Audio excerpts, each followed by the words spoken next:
Well, good evening, everybody, and welcome along to Spa-Francorchamps for the second round of the British Formula 3 iRacing Championship in association with Apex TV. If you weren't with us for the opening round of the championship, which took place last week on iRacing at Oulton Park, you missed some fantastic racing action, some wheel-to-wheel action, and, well, a few shunts along the way as well in this new championship that pitches current BRDC Formula 3 drivers against some former drivers from the series as well, and its predecessor, the BRDC Formula 4 series, across 5 separate rounds.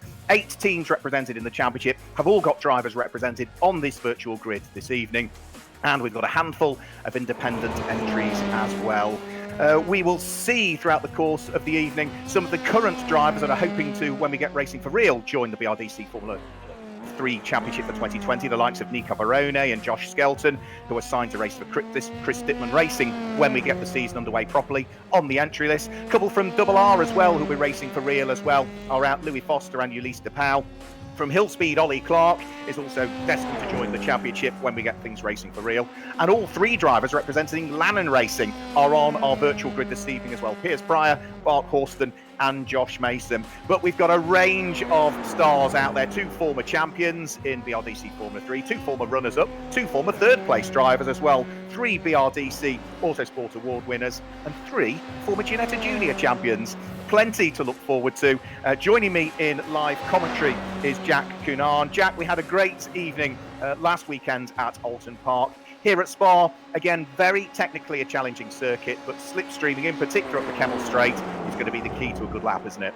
Absolutely. Thanks a million, Mark. Great to be here alongside you once again. Yeah, very, very different circuit awaits the drivers this. It's our only trip outside of the UK for the British Formula 3 Championship on iRacing. So last week, of course, Louis Foster with the feature race win, and I think had us a little bit on the edge of our seats that time, spinning it and then bringing it back on the circuit and just about managing to hold on for the win there. We're on board with Nikolai Kiergaard now as he heads down towards Old Ridge and Radion. And Mark, you can kind of just see, look at the elevation change. It's really something looking at it from on board.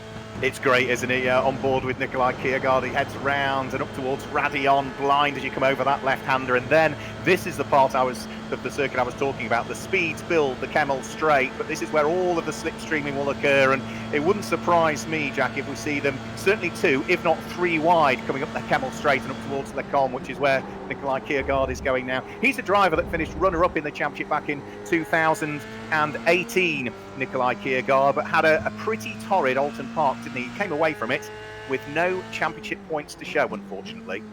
Yeah, he was involved in a few unfortunate incidents in the wall on the turn number 1 in Oulton Park. So it's unfortunate for Nikolai, but he's back here now in a very, very different circuit. Very open, and like you said, you're definitely going to see some 3 wide here because the slipstream in these Formula 3 cars is so powerful around this circuit. It's extremely wide as well, which is a total opposite to Oulton Park, which is very, very narrow. There's grass waiting for you on the other side in Oulton Park as well. So there's plenty of action in this race to come. So we are in the middle of free practice at the moment before we head to qualifying, a 2-lap lone qualifying session. So the drivers will have the track to themselves and they have got 2 laps to try and set their best time possible, which of course now with the in-game stewarding system on iRacing, if you run off the circuit, your lap time will be invalidated and you'll be starting from the back of the field. So it's all crucial, and especially, Mark, it's an extremely long lap round here, so any sort of mistake is going to really, really cost you, and it's especially around a circuit like Spa. The track limits around here are very, very brutal. It is, yeah, absolutely. There's so much curb that you can use. If you overuse it, then the iRacing system, the very clever race control iRacing system, will null and void that lap. And as we heard from Kieran Vernon last week at Oulton Park on a much shorter circuit, he was disappointed with his grid position because he'd had a couple of laps, one of his laps, his quickest lap of the 2 he was allowed, discounted. So getting that quick lap in is absolutely key, and this free practice session is vital for the drivers that haven't had the opportunity to test here as much as others, to just really push the limits. There was an official test session earlier on this week where Jonathan Hoggard, who was the runner-up in the championship in 2019 and finished in 2nd place in the first of the 2 races at Oulton Park, matched the time of Carter Williams, who finished 3rd in the 2nd of the 2 races at Oulton Park. They both set a 2-minute 11.4 as their fastest lap. So we'll wait and see as to whether In this session, the laps that are going to be pumped in are going to be quicker, and for the moment, Ulysse de Pauw, at his home circuit, the Belgian driver, is quickest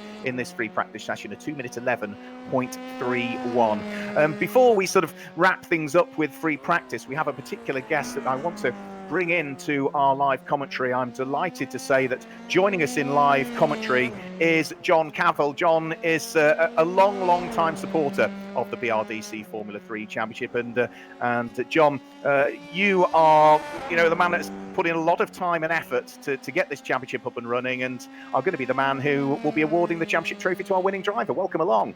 Thank you very much, Mark. That's great to speak to you again.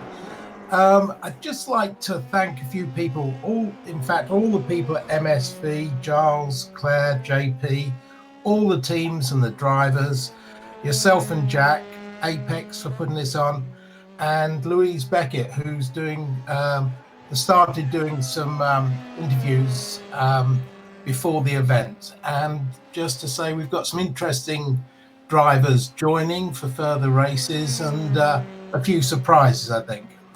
Well, yeah, I know some of those surprises. I'm in a very fortunate position. I'm looking forward to when they're going to be officially announced. So yeah, keep watching the social media. I mean, you mentioned sort of a few names there, Giles and Claire Baricha at MSV and JP. Well, Jonathan Palmer, you're a chap that's been supporting Jonathan since he was racing in Formula 3 back at the time. Well, I met Jonathan in 1981 when he was doing Formula 3, and I followed his progress early part of the season, and then I saw in Autosport that he was about to run out of money and could only do the next race. So I went to Oulton Park, introduced myself, and helped him till the end of the season. I bought the tyres for the rest of the season, and other people. I don't think Jonathan ever ran with the same sponsorship on the car from race to race. It was always different people coming in, helping and what have you. But Dick Bennett and everybody got it to the end, and it was a very exciting finish. He'd won it at Silverstone, went out on a technicality and had to go to Snetterton and win it again as a start line shunt, and it was a drama. But and then I went Formula 2 racing, Formula 1, Group C sports cars. So I've known him a long time, and he's always been very generous to me when we've been racing, and nowadays when I see him at the circuits, etc. And both of you are equally as passionate about single-seater racing. And when Jonathan first started to introduce what at the time was the BRDC Formula 4 Championship, as it was called back in 2013, was its first season, you were in there straight away wanting to support it through the Jack Cavill Pole Position Award that is in memory of your father. That's correct. What happened is I'd never put I'd helped one or two other people over the years and different things, and I'd never put my name to it. So Jonathan said, okay, well, you can do it, but you have to put your name to it. And I thought, I don't really want to do that. So my father, who raced in the 50s in the Cooper 500, who got me involved in all this, I said to JP, can I put his name to it? He said, okay, then. And so that's why it's called the Jack Cavill Pole Position Cup. That's in the real championship, but the champion in this E-Series will get their name on that cup as well. And therefore, since that was introduced back in 2013, you must have bumped into all, or the vast majority of all of the drivers that have come through this championship and its predecessors, and some of them have gone on to have fantastic careers. Yeah, I mean, I'm still in touch with a lot of the drivers who are still racing, and one or two who aren't. But really, they've gone on to European Open Formula 3, FIA Formula 3, Formula 2, Formula 1, IndyCar, W Series, WEC, IMSA, lots of different GT championships. They've gone to V8 supercars, Super Formula, and Super GT in Japan. So really, it's been wonderful seeing how for some of them, their first outings in single-seater racing cars to where they've ended up. And that must make you enormously proud, really, that you've had, albeit, and I'm not being derogatory, but a small part to play in terms of getting them there. I think so. And it's also interesting because I get to speak to the parents, and some parents know a lot about motorsport some know nothing at all, and you try and sort of, they'll ask me, what should we do? And you just try to use what you've learned along the way to give them some good advice. And whilst you know motorsport inside and out and single seaters, I would imagine that esports and iRacing, like many people around the world at the moment, it's new. What a fantastic platform it is. Well, it's grown, hasn't it? And in the lockdown, it's just grown enormously. And some of the people who we wanted to get in as guest drivers and what have you, it's unfortunately that they're either very busy or they are they're either very busy or they just can't do it because they don't have access to sims. But it's become, and I think it will carry on, but we're all looking forward to actually being at a racetrack and seeing live racing. We certainly are, John. Thank you for joining us. You're going to stick around for the race, I gather, and watch the action. It was busy and enjoyable, wasn't it, Oulton Park last week? Very, very good, yes. Yeah, and I think this evening will be very interesting. You say it's a very different circuit, very fast, lots of slipstreaming, let's hope. And, it's going to be a great evening. And thank you very much to everyone who's been involved. I echo those sentiments. It's our absolute pleasure as well, and thank you for your support, both in terms of the British Formula 3 iRacing Championship in association with Apex TV, and for your support of the BRDC Formula 3 Jack Cavill Pole Position Award over the years. Thanks, John. It's a pleasure, Mark. Okay, speak to you later. Bye-bye. There we go. So there's John Cavill, and as we say, a man who sits behind the scenes. You don't probably know the name, but he's somebody that has supported motor racing for so long. We've got another Jack that joins me in commentary box. Jack Canaan joins me in the commentary. It is only free practice, but it gives us an indication as to what might happen in qualifying. I noticed Harrison Scott now, the Brit, went to the top of the times last time through. Fastest time of the session, 2 minutes 11.19, albeit he's now got himself tangled up in an accident towards the tail end of this free practice session. Commentator's curse, bang on cue. Yeah, exactly. Well done, Mark. So Harrison Scott, just popped in a 2:11.1 there to pop ahead of Ulysse de Pauw, Nico Verona as well. So 1, 2, and 3 then, Einam Ahmed in P4. So the Brit is looking really, really nice. They're number 42 car in this Spa-Francorchamps race. We've about 5 minutes left before we head to qualifying. There is Einam Ahmed. Didn't have the best first race in Oulton Park, came back a little bit more in the second part. But there's your times, 2:11.1 for Harrison Scott. And for a lap as long as Spa is, how close are those times?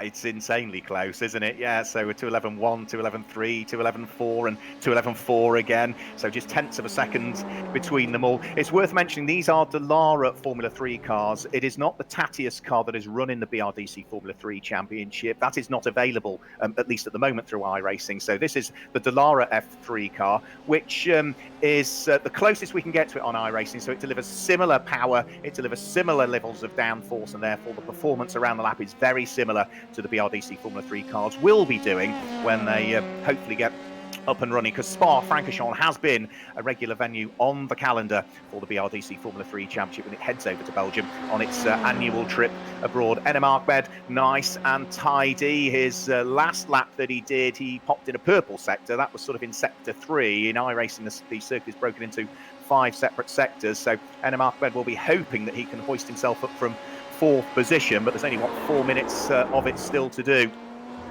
We will also, towards the end of this free practice session, give you a rundown as to what the championship points look like as well, because there's no championship points for qualifying, but we will give you a rundown of what the championship table looks like, because there are a few drivers I would have expected to be up there at Oulton Park, but as Jack was alluding to, some of them had the luck and some of them didn't. And Ulysse de Pauw will be one of those who's second quickest in this free practice session, but sits in the pit lane at the moment. We'll be hoping to literally bounce back from what was a very, very sizable accident in race number 2, I think it was it not, at Oulton Park, down through Cascades. The car must have virtually somersaulted half a dozen times, didn't it, Jack? Yeah, it was pretty nasty one for him there, but we're back. The car is fully intact now and continuing around as well. The iRacing damage model coming into effect there, the V7 damage model, which is completely, extremely vicious in these cars.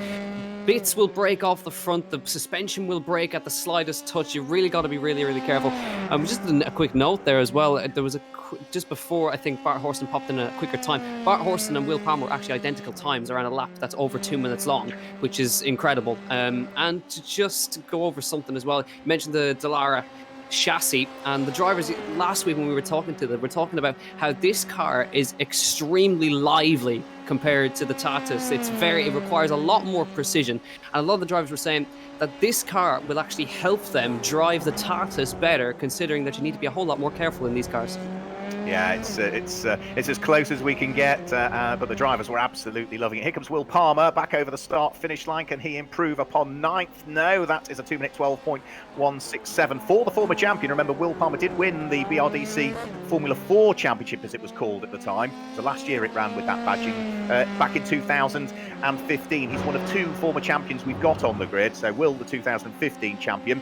We saw Enem Ahmed earlier on, the 2017 champion, also joins us on the grid, and of course let's not forget that we've also got as our guest driver, we want to mention him, that 26-year-old Tom Ingram, who races of course in the British Touring Car Championship, Team Toyota GB with Ginsters, that finished runner-up in the BTCC back in 2018, but he is a driver that's sort of come through the Ginetta ranks in reality, with claiming the Ginetta Junior Championship in 2010, for one of the teams we have him represented on the grid for Hill Speed. He claimed that championship with, and then another team that we have on the grid brought him to the Ginetta GT Super Cup Championship in 2013, and that was JHR Racing, who are another one of our BRDC Formula 3 teams represented on the grid. So it doesn't matter where you look in our entry list, whilst Tom Ingram has never driven a BRDC F3 car, he has raced for 2 of the teams that are represented. Kieran Vernon, number 51, pressing on what should be his penultimate flying lap. Looking to see whether he can gain a little bit more pace. He is on an outlap at the moment, so he'll get over the start-finish line and squeeze one more lap in. 13th at the moment. He's another driver that went well last week. We don't see much of Kieran racing nowadays. He is driver coach for Chris Dittman Racing, who is representing here. He finished 3rd, didn't he, in race number 1 at Oulton Park? A good outing for Kieran. Yeah, very, very good outing for Kieran. So let's see if he can go a little bit better today. Oh, little twitch on the way into La Source there. Tricky corner, that one. It drops away from you, and it's extremely wide, but there's not a whole lot of lines that you can take through. It needs to be on that inside, tight to the inside, to get enough of an exit to rocket up Eau Rouge and Radion. And the speed, I mean, F1 goes faster, but still, these F3 cars are no slouches in a straight line. Absolutely not. Yeah, I mean, already as he starts to build the speeds down the Kemmel Straight, Kieran Vernon will be building that speed up to well in excess of 150 kilometres per hour. He hits about 156 down the Kemmel Straight and is now onto the brakes and turning in towards Le Con. So about 150 kilometres an hour is what they are topping out at in these cars, and that was without the aid of a slipstream as well. So you get a car ahead of you that's punching a hole in the air, and that's really going to make a difference. As we say, that's going to be the key. We're going to see so much side-by-side action at the Kemmel Straight, and maybe a chunk of overtaking into the final chicane as well, if you can get the toe through Blanchimont and not wash out too much. One driver who in free practice is a little bit further down than I would have thought, and that is the man who currently lies 2nd in the championship standings and was the runner-up in the BRDC Formula 3 Championship last year, Jonathan Hoggard. So he was only 12th quickest. So free practice has now finished. I'm going to see whether we might be able to just show you what the championship standings look like at the moment, because it's going to take them a while to do their outlaps. Here they come. Nico Verone, as a result of winning race number 1, had to start off the back for race number 2 because it is a full reverse grid for the second race. Well, he was up to something like 10th at the end of the first lap and finished 4th, despite a few scares along the way in race number 2. So with a win and a 4th, he leads the championship standings on 56 points coming into this weekend. Jonathan Hoggard, who finished 2nd in the first race and was just outside of the top 6 in the second race, is on 44 points in 2nd place. And Piers Pryor, who has never done a full season of car racing and has signed to race for Lannon Racing in 2020 in his first full season of cars, lies 3rd in the championship standings with a couple of good performances from him. 3 points adrift of him is Louis Foster. Carter Williams, who finished on the podium in race number 2, sits there in 5th place, and former champion Enem Ahmed is 6th at the moment. Kieran Vernon, Will Palmer, Bart Horston and Ollie Clark round out the top 10 in the championship, but there's a long way to go still, Jack, in this championship, and all of the drivers will be hoping that they can net a good batch of points here. 35 points for a race win, 29 points if you're second, 24 points if you're third. Then it goes 21, 19, 17 and continues to descend from there. And unlike the BRDC Formula 3 Championship for real, when we have a reverse grid and the points are reduced, in this esports series or iRacing Championship, it is full championship points even for the reverse grid. So a driver could potentially, Jack, walk away with a maximum of 70 points if they win both races. Yeah, and it's extremely difficult to do so, but Verone came very, very close last week. And of course, we all know that he was not best pleased with some drivers with their blue flags. I can't exactly remember who it was, but he was held up quite significantly. Middlehurst, I think. Yes, we heard from him in the interviews. He was not happy at all. He felt he was held up quite a lot there. So Verone could have been a podium, potentially a win if he'd managed to get past, of course, with Louis Foster dropping it. But now Verone, he's one of the most experienced guys in the esports series here, as he comes around to begin a lap of Spa-Francorchamps. Now remember, they only have 2 attempts at this. If they run off the circuit, their lap is invalidated. They'll only have 1 more lap after that. And they've also got to get the car up to temperature, which is a big thing in iRacing with the new tyre model. You've got to get the tyres up to temperature. They will not function right if you do not get them up to temperature. And especially they've got to be careful of the track limits as well. Up at the top of Radion, if you run too far off on the AstroTurf, you will get an invalidation. And the worst offender of a corner around here is Blanchimont. If you run even slightly half a car over the white line, it will give you a 1x. So don't be surprised if almost half the field have their laps invalidated here. Yeah, also double gauche as well, the double left-hander just as they start to descend back down the hill. That's another one that's so easy to run wide. But neat and tidy from Verone at the moment, the 19-year-old Argentinian who'll be racing for Chris Dittman Racing in the 2020 BRDC Formula 3 Championship, looking to see what he might be able to do on his first flying lap. Remember, he was the Race 1 winner at Oulton Park last weekend, finished 4th in the second race. And will be heading into his first full season of BRDC Formula 3 when we get racing for real. He did 9 races with us in the championship last year, coming up Snetterton, Spa and Silverstone, if memory serves me correctly. He was racing for Hillspeed at the time, but the switch of teams, what his times look like? Well, for the moment, Tom Maxwell is pumping in some purple sectors. He's midway round through the lap. Verone, though, Jack, looks nice and neat and tight as he heads through Double Gauche and up towards Fagnier now, which is the next of the right-handers, and then up towards Fagnier after Fagnier. That was Stavelot, actually. He's just gone through now, and now the speeds begin to build up to that part of the circuit you were talking about, up towards the flat-out left-hand King Cup Blanchimont, where he has to be careful not to run wide. Yep, and you're going to see Verone being very, very conservative around here. Normally you see them run way out onto the AstroTurf, use as much of the track as possible. You just cannot do that here in Spa. You see very conservative, not using any of the curb at all, heading towards the bus stop chicane, onto the brakes. Where does he brake? Just before the curb, gets it turned in, down to second gear.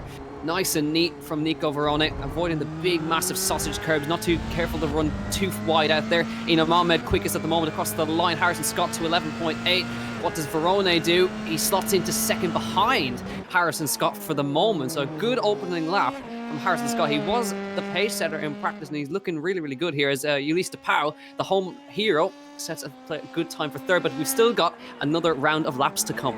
Yeah, Ollie Clark now goes quickest for Hillspeed Racing, and that was through the third, the fourth and the fifth sectors rather, where he was quicker than anybody. It was the earlier part of the lap that he maybe just lost a couple of tenths. Otherwise, that could have been an even quicker lap from Ollie Clark. So he pushes on through Eau Rouge up towards Radion and then onto the slight kink at Kemmel and then onto the Kemmel straight, looking to build the speed all of the time and see whether he can find a bit more pace here. Further down through the order, it's still Harrison Scott in second place, Nico Verone in third, Ulysse de Pauw in fourth, Carter Williams Josh Skelton is also right at the sharp end as well, but all neat and tidy from Ollie Clark at the wheel of the number 62 car for Hillspeed Racing. He's only 17 years of age, is Ollie Clark. Did a little bit of Formula 4 racing out in America over the course of the last couple of years. That was his first couple of seasons of car racing, having previously graduated through the CIK FIA Karts and the FIA Karting Academy, but he's certainly getting to grips with this iRacing Dallara Formula 3 car. Top of the times at the moment, and the sector times suggesting that he might not be on a slow lap this time either. Just looks neat and tidy, doesn't it? Looks almost effortless, Jack. Yeah, really neat and tidy. It does look slow in some places, but of course, slow means fast in these cars. And just to point out, Harrison Scott is not going to improve. He had an off track, and that has invalidated his lap. He's back in the pit lane. So Harrison Scott is at the mercy of Nico Verone and Ollie Clark and whoever else can improve. We're looking at Verone now as he arrives towards the bus stop chicane. And here we go. Verone with a couple of purple sectors in there through the bus stop chicane. Maxwell goes 7th fastest. Across the line, can Verone nip that pole position away from Ollie Clark? That's Palmer into 3rd, and Verone, does he improve? He comes across. Yes, he does. 2:11.5. Let's see if Ollie Clark can respond. Yeah, Ollie Clark, let's see whether he can get himself back onto pole position. Is it going to be good enough for Ollie Clark? He goes over the start-finish line, and it's not quite going to be quick enough, is it? Yes, it is. Just on the sprint to the line, a 2 minutes 11.531 gives Ollie Clark pole position for the first of our 2 races in the British Formula 3 iRacing Championship. Tom Maxwell is heading up the Kemmel Straight, so he is still on a flying lap at the moment. Throws the car as quickly as he dare in towards Les Combes, and then from there through Malmedy, where he starts to then descend back downhill again. So easy to run wide at this next tight right-hander where you're braking downhill. It's a long sweeping right-hander. You need to pick the point at what you want to apex, and for Tom Maxwell, he will want to try and see whether he can improve from what is at the moment 11th position. The sector times from Tom suggesting that he is a 10th away in sector 2 at the moment from matching the pace of Ollie Clark, who sits on pole position. So 10th away from pole just in one sector could still give him improvement, but I think he's going to struggle probably to get himself inside the top half dozen, but he's going to be pushing for the remainder of the lap. Yep, he's going to run out of time, Mark. We don't get it. Unfortunately, with iRacing, they do not get to finish their laps if they are on one. So you've got to time it. That's another key aspect of this iRacing. You've got to time your qualifying laps, but your grid, Ollie Clark by 300ths of a second, he's beaten Nico Verone. He has, yeah. So Ollie Clark heads onto pole position. Nico Verone alongside. Row 2 of the grid, it's a Douglas Motorsport and a Fortec car. So that's Ulysse de Pauw and Jonathan Hoggard. So that's 4 different teams represented in the first 4 positions on the grid. Harrison Scott, 5th in the end, ahead of Will Palmer, the former champion, in 6th position. It's Jake Dalton and Carter Williams on row number 8. Josh Skelton and Kieran Vernon on row number 4. Josh Skelton and Kieran Vernon on row number 5, with Tom Maxwell and Piers Pryor on the 6th row of the grid. Onto row number 7, former champion NM Ahmed lines up alongside Ali Al Khalifa. Jamie Caroline and Nikolai Kiergaard are next on the grid, head of Vladimir Tsioitsis and Max Maserati. Tom Ingram and Chris Meelan on row number 10, head of Louis Foster, Bart Horston, Ayrton Simmons and Ben Hingley. And that's the way that they line up with Josh Mason at the very back for this first race in the British Formula 3 iRacing Championship in association with Apex TV. So the cars are fully lined up on the grid. We should get, Jack, if memory serves me correctly, a green flag warming up lap as well, should we, for them to warm their tyres? I believe we're going to get a rolling start, actually. As far as I'm aware, the pace car is now in front, so the guys will be starting with a rolling start for this one. So they'll roll through Blanchimont, through the bus stop chicane, and then the pace car will peel off and let them go. So now Ollie Clark, it's very easy to get off the line here, but he is now in full control once the pace car comes into the pit lane. He's got to wait for that green flag, but he's got an advantage because he can control when the grid goes. So we'll wait and see as to when he's going to apply the throttle. He can back them up a little bit, but not too much. But then once he decides to thump the throttle, you can't then apply the throttle and back off again. Once you decide to go, you have to go. So a tiny last little bit of weaving to try and build a little bit of temperature into the tyres. But the rolling lap starts, as you suggested, at 3/4 of the way around the lap almost, or if not sort of 5/6 of the way around the lap up towards Blanchimont, so you don't get much time to build that last critical bit of temperature into the tyres. So Ollie Clark, remember, will be racing for Hill Speed in the championship for real as and when we get it underway, the young 17-year-old. And he will be hoping that he can improve upon his best position, which came last weekend. That was in race number 1 at Oulton Park, where he finished in 6th place overall. He was way down through the order in race number 2, one of many drivers that had problems. So safety car is about to peel off. Ollie Clark and Nico Verone, the championship leader Verone lineup on the front row of the grid, and it looks as though it is a slow start from Nico Verone. He's going to get mugged here. Ollie Clark is going to lead the pack as they head up towards the braking area for their source for the first time. Onto the brakes, and it's going to be Ulysse de Pauw that slots through into second position. But that was a really, really good start from Ollie Clark. Looks though everybody with the rolling start has safely made it through the first corner. Nico Verone, though, the championship leader, is down in fifth position. Might just make it fourth as they head up towards Eau Rouge, but no, sensibly so in the early stage of the race. Backs out of the opportunity to try and grab the position. But now, this is where the slipstreaming will occur. They head up the Camel Straight for the first time as we go on board with Will Palmer. Yeah, this is great shots here. They're going to go three abreast. Verone is on the inside, on the outside line for the end of the straight here. Palmer going to go for a double overtake here. Can he get it stopped? Verone is on the outside, not quite. Gets in position, like overtakes Jake Dalton. But now it's crucial. Ollie Clark caught Verone napping there. You can see how easy it is off the road a little bit there. Goes one of the, I think that was Josh Skelton just going off the road a little bit there as they head through. Was a car on the wall. Jamie Caroline is already out, and I think Tjorsis was also involved there. But now Ollie Clark, crucially, he needs to break the toe because it is so powerful. If you get left out in front with the toe, you are not going to have a good time. So Ollie Clark, he's already 7/10 of a second clear, but he needs to keep it that way, as Harrison Scott has actually overtaken Ulysse de Pauw for third place. Jonathan Hoggard is in there too. But you could see how much Ollie Clark controlled that start and left Verone for dead. He did, yeah, absolutely nailed it. I'm not quite sure why Nico Verone didn't get going at all there, and yeah, was already down to, fourth position. Problems there. That's a spin for the 43 that's getting itself pointing in the right direction. Josh Skelton has tumbled therefore down towards the tail end of the field. We've also had Chris Meelan, the man from the Isle of Man, involved in something as well. So there's 4 cars all in the pit lane at the moment. Here's Bart Horston in 17th position, fighting away. He was quick last weekend at Oulton Park, but didn't have the look. He's at the front of a trio of cars fighting away, 17th, 18th and 19th position. What a good little fight that is, and it looks as though he might lose out here. And back towards the front of the order. And let's have a quick look. Number 21 looking to try and dive through. Can he squeeze his way through? No, the door closes, so the Lanham car not able to get through there in the hands of Piers Pryor. So Bart Horston still at the front of that little train of cars. Over the start-finish line, second lap completed, and it is Ollie Clark that still continues to lead the race. He's not really getting away from Ulysse de Pauw, who is back up into second place at the expense of Harrison Scott. So again, we didn't see it happen. Ulysse de Pauw back to second, but that must have been the slipstream effect round through Blanchimont and in towards the chicane. But now Harrison Scott has the slipstream as they head onto the Camel Straight.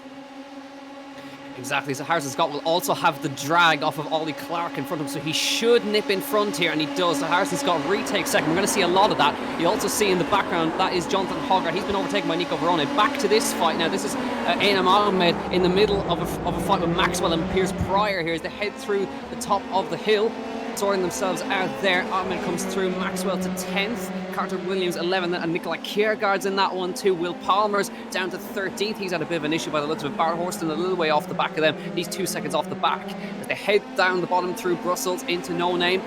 It's been clean so far for all these guys, apart from Jamie Caroline and Nikolai Tjortstis, who are unfortunately out of this race as well. I think there's a couple of others who got involved in there as well. Chris Meelan in the pit lane as well as they head through this part of the circuit for the second time.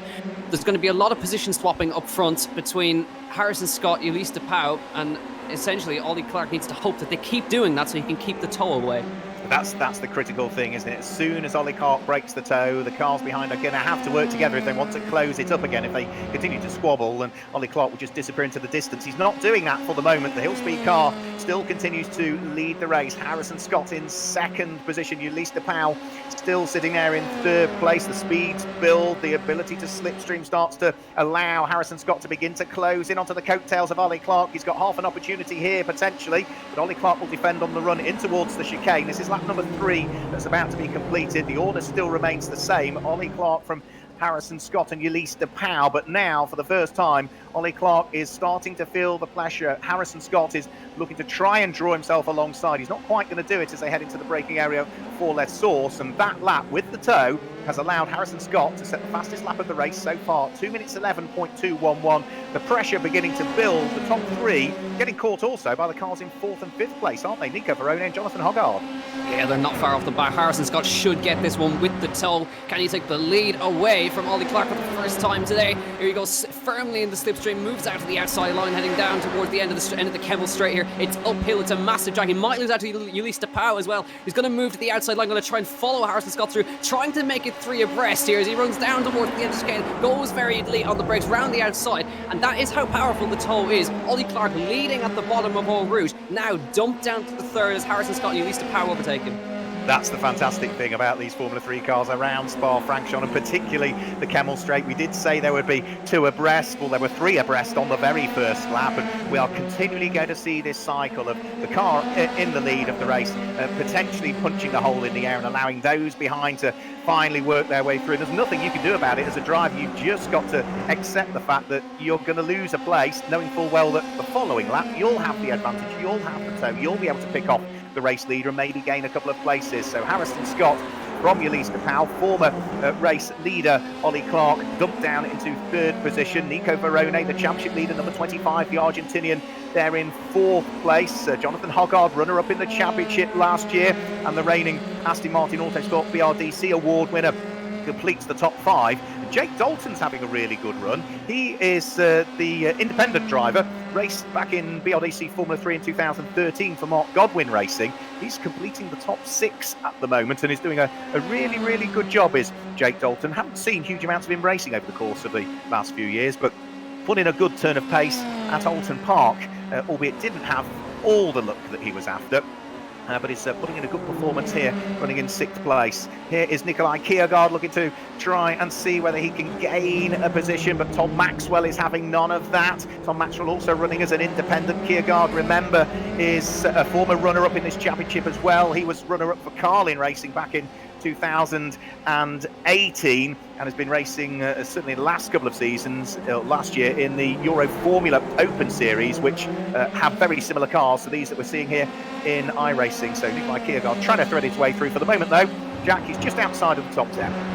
Yep, just trying to get himself inside that crucial top 10. Back to the front, Ulysse Pau, here we go. He's going to have a chance at the lead now in his home race. Ulysse Pau is going to slipstream straight past Harrison Scott. He's going to try anyway, down towards Lake Com. We also want to watch out for Verona, who's caught Ollie Clark as well with the slipstream. To Pau, late on the brakes into Lake Com, takes the lead. And I think over the course of the rest of this 20-minute race, I think at least all of these 4 will have led once. I absolutely agree. Yeah, Kapau from DePau as he grabs the lead of the race. Harrison Scott down to 2nd, Ollie Clark in 3rd, and Nico Verone in 4th. Jonathan Hoggard's just dropped away a little bit, so it's sort of a quartet for the lead of the race. But I absolutely agree. All 4 of these at some point will lead the race. Let's hope that it stays clean. We're already heading towards the halfway point as well. 2 20-minute races, remember, the second of them being a full reversed grid. So even the retirees on the first lap will take up a grid position right at the very front. So it is a full reverse grid that we will see, and the same number of championship points. Now there's a slight mistake there from Harrison Scott, and that has put him back under pressure from Ollie Clark. Ollie Clark looking to try and draw himself alongside, but conscious that he's also got the championship leader Nico Verone right behind, and it just seemed as though Harrison Scott, maybe did he take a little bit too much curb and it washed out on the exit there? Yeah, by the looks of it, he made a mistake in Brussels as well, which is going to cost him dearly. Is Ollie Clark now on the outside towards Blanchemont. Verona is going to want a piece of this one as well. He's going to stick in right behind. He's lifting off the throttle as Clark goes round the outside, going to have a go on the outside of Blanchemont. Now to the inside of the bus stop chicane. Verona is trying to find space, but he's having to constantly lift off because of the slipstream up the inside. Ollie Clark just closes the door on Harrison Scott there, but that has allowed, big slide for Verone, trying to get it under check right there on the exit. Now that's going to leave Jonathan Hoggard straight past. So Verone with a mistake, Scott with a mistake, and that has allowed Ulysse Pau to break the toe, and he's clear out front.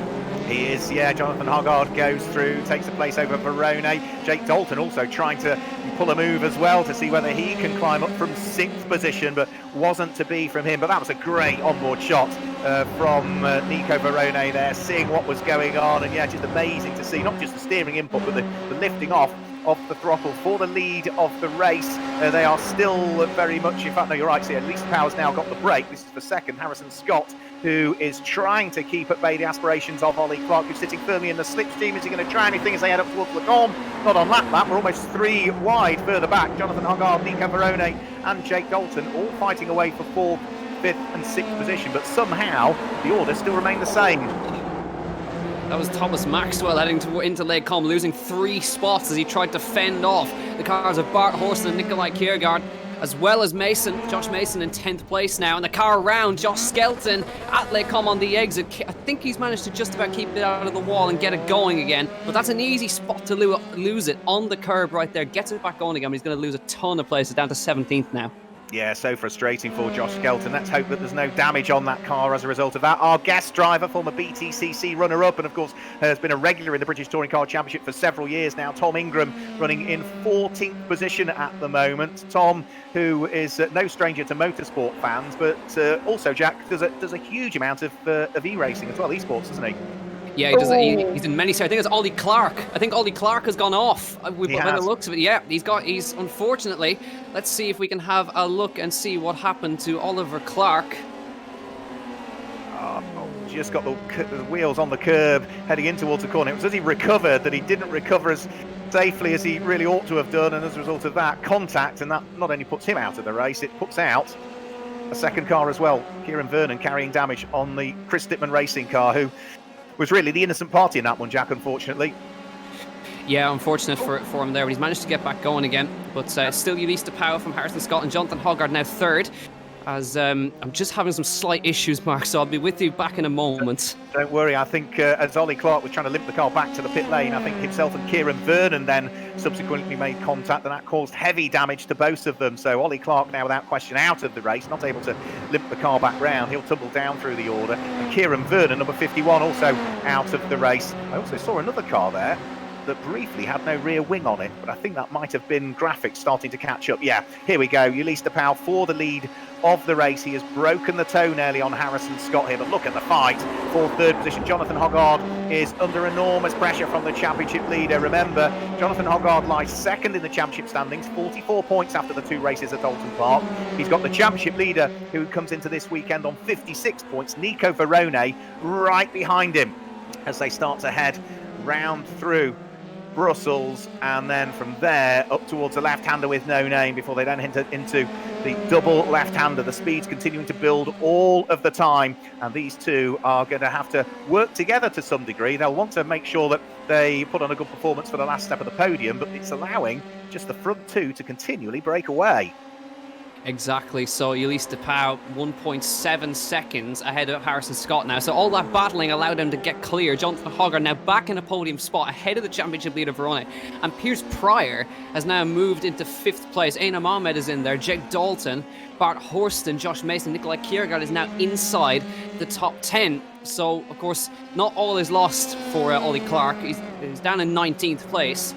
But that will give him a nice spot when we come to the reverse grid race in the next race, of course. But Ulysse de Pauw leading his home race, and there's no better race to lead than your home race. Absolutely, yeah. The Belgian leads at Spa-Francorchamps, and it's also a fantastic result, I've got to say, for potentially, at least with 7 minutes to go, for Douglas Motorsport, who had an awful weekend at Oulton Park last weekend and are lying bottom of the team's championship standings in 8th position. Well, they are at the moment first and second in this race, and Gemma and Wayne Douglas were a couple of people that were quite instrumental in putting this championship together, so they'll be really pleased that their drivers are putting in a stunning performance. Ulysse de Pauw continuing to lead, Harrison Scott in 2nd place, as we look at one of the Lannon cars turning its way round through Les Sources and starting to accelerate its way downhill in towards the flat-out Eau Rouge and Radion. Back on board with Nico Verone. Familiar sight again as we go on board with Verone is Jonathan Hoggard's gearbox. The two of them absolutely together. He's almost bump drafting him up the Kemmel Straight, and they are working together to try and get back to the lead pair, aren't they? Yeah, exactly. So that's bump drafting in a Formula 3 car. You don't see that too often. We do around Spa and the Kemmel Straight. So now Verone knows that Hoggard is on the same pace as him. So he's just giving him a little push, using him to drag him back up towards Harrison Scott, because they've lost out as a result of all the action earlier. So if they can at least get themselves some points, because Verone is already thinking about the championship. He's a couple of points clear in the lead of the championship. So he just needs to hold on to the points. You just see Hoggard getting an off track there. They've got to watch as well. There is incident limits in check here, so they need to watch out that they don't go off the track too many times, and that's an example of it on the exit of No Name. And if you see the little red flashes on the graphic, that is when they've been naughty and run off the track. Yeah, and there's only so many times that you can get away with that before a penalty is given. But Jonathan Hoggard has just managed to now gap a little bit Nico Varone. There's smoke ahead, which suggests that something had happened directly ahead of this pair. There's also traffic as well that they're starting to get involved with now. There's a couple of lapped cars that could potentially come into play, and that could be the catalyst for a shuffle in the order here. Ulysse de Pauw has got a gap over Harrison Scott, so he can afford to lose a little bit of time through the traffic. However, Jonathan Hoggard, now that they head back and up towards Blanchimont, is going to see that Nico Varone is going to be closing in the slipstream again. Is this the opportunity for the Argentinian to try and steal third place away? The 19-year-old looking to attack, but is conscious that any attack might cost him time. And for the moment, he just seems quite content, doesn't he, to sit behind, work together. They are in different teams as well. Jonathan Hoggard drives for Fortec Motorsport. It's a Chris Stipman racing car for Nico Varone that sits behind. Exactly, so just looking at the times there, Harrison Scott lapping slightly quicker, and Varone and Hoggard are on the same pace, but they're not catching Harrison Scott because they're just matching him. They need to be going quicker. But Varone is still trying to find his way through. There is Harrison Scott. He's behind Jamie Carolan, who's getting lapped at the moment by Ulysse de Pauw. And Scott has actually, as a result of that, he's getting the toe off of Jamie Carolan as well, which is going to help him a lot as they head towards the end of the Kemmel Straight towards Lake Com. And that has allowed him to close up to within 0.8 of a second. So as a result of that, de Pauw is now back in slipstream territory. And also, you can see Jonathan Hoggard, still getting pushed by Varone. So Varone is in no hurry to make this move, and we're coming towards the end of the race in a couple of laps time. But that lap traffic, I think, has cost Ulysse de Pauw, and Harrison Scott has now been dragged right back into the slipstream range. And that's a fantastic thing about these cars and this circuit as a combination, because even though Jamie Caroline moved out of the way, it still allowed the car behind to grab that all-important slipstream in the right place of the circuit that he caught the car of Jamie Caroline, did Harrison Scott, and that has now brought him back into contention again to try and close in on our leader of the race. Remember, they are teammates as well for Douglas Motorsport, so the one thing that Ulysse de Pauw and Harrison Scott won't want to do if they get any closer to each other is take each other out, because they've got their own individual championship and the team's championship to think about in this British Formula 3 iRacing Championship in association with Apex TV. Clock is showing there are just 3 minutes to go. Down in 12th position is Carter Williams, racing for JHR Developments. Well, I wasn't expecting Carter to be in that car. I was expecting Max Maserati to be in that car, so maybe could do with just confirmation as to whether it is Max that's in that car, because that was what I was expecting. And it's showing on the graphic that it's Carter Williams driving the number 58, and that car is again involved in a battle further down through the order in something like 12th position, I think, at the moment. Just ahead of him are the next couple of cars just up the road, and this is Josh Mason fighting away with Ben Hingley, and Mason just goes through and ahead, so Lannon Racing car through and ahead of the Fortec machine. Yep, nicely done there before Blanchimont got that done, and towards the bus stop chicane, Ben Hingley going to have to hang back now as they head towards onto lap number 9, close to the end of the race. We might just about get one more lap in this one before they cross the line, but it's still Ulysse de Pauw, Harrison Scott, Jonathan Hoggard and Nico Varone who are nose to tail still. We now look at Jonathan Hoggard, that is Nico Varone, and now getting the slipstream off Jamie Caroline. So let's see if Varone is going to use this to his advantage. Caroline moves to the inside line, but Varone is sticking firmly. There are 2 cars there, by the way. Varone is still in right behind him on his gearbox, but still not making that move just yet. They're not making ground on Harrison Scott yet. Scott's lapping at a decent pace. Ulysse de Pauw also lapping decently up there, so they're not doing enough to catch him. So I wonder, is Varone, I think what he wants to do, he wants to leave the move till the very last lap, so that Hoggard does not have the slipstream for a whole lap. Yeah, there's so many circuits around the world where the one thing you don't want to be doing is sort of leading the race on the last lap if you've got cars behind you, because you know you'll get picked off. And whilst Jonathan Hoggard and Nico Varone aren't fighting for the lead of the race, the same principle applies, doesn't it? He's just going to keep his powder dry, Nico Varone, do it at the last possible minute, because then Jonathan Hoggard has no opportunity to try and shuffle the order back round again. But these 2 drivers are also hugely conscious that they are first and second in the championship, albeit on reversed positions, the way they're racing at the moment. Hoggard second in the championship, is ahead of Nico Verone, the championship leader. Time is running out, though. The clock is showing that we are into the last minute of the race. Ulysse de Pauw still continuing to lead for Douglas Motorsport. Harrison Scott in second position. Then it's the Fortec car of Jonathan Hoggard from the Chris Dittman racing car of Nico Verone. And it's a Lannon car, Piers Priors. And then another different team, Carlin and M. Ahmed, that completes the top 6. So it's only at the moment Douglas Motorsport that have more than one car inside the top 6, so 5 different teams represented. They are just going to squeeze another lap out of this one as well, Jack. Seconds to spare when they head over the start-finish line. Ulysse de Pauw couldn't afford to ease off towards the line so as to let the clock tick over to 20 minutes, because he's got Harrison Scott right behind him. Yeah, personal best from Jonathan Hoggard and Nico Verone as well, so keep an eye on that battle, because I think that's going to come to a climax on this very last lap now, as the 20 minutes ticks to the end. And we head on to the final lap here. Also, a quick mention to our guest driver, Tom Ingram. Inside the top 10, he's driven extremely well, has Tom Ingram, and he always likes to start from a lowly position and make his way through, avoid the incidents, and he's inside the top 10. Great drive from Tom.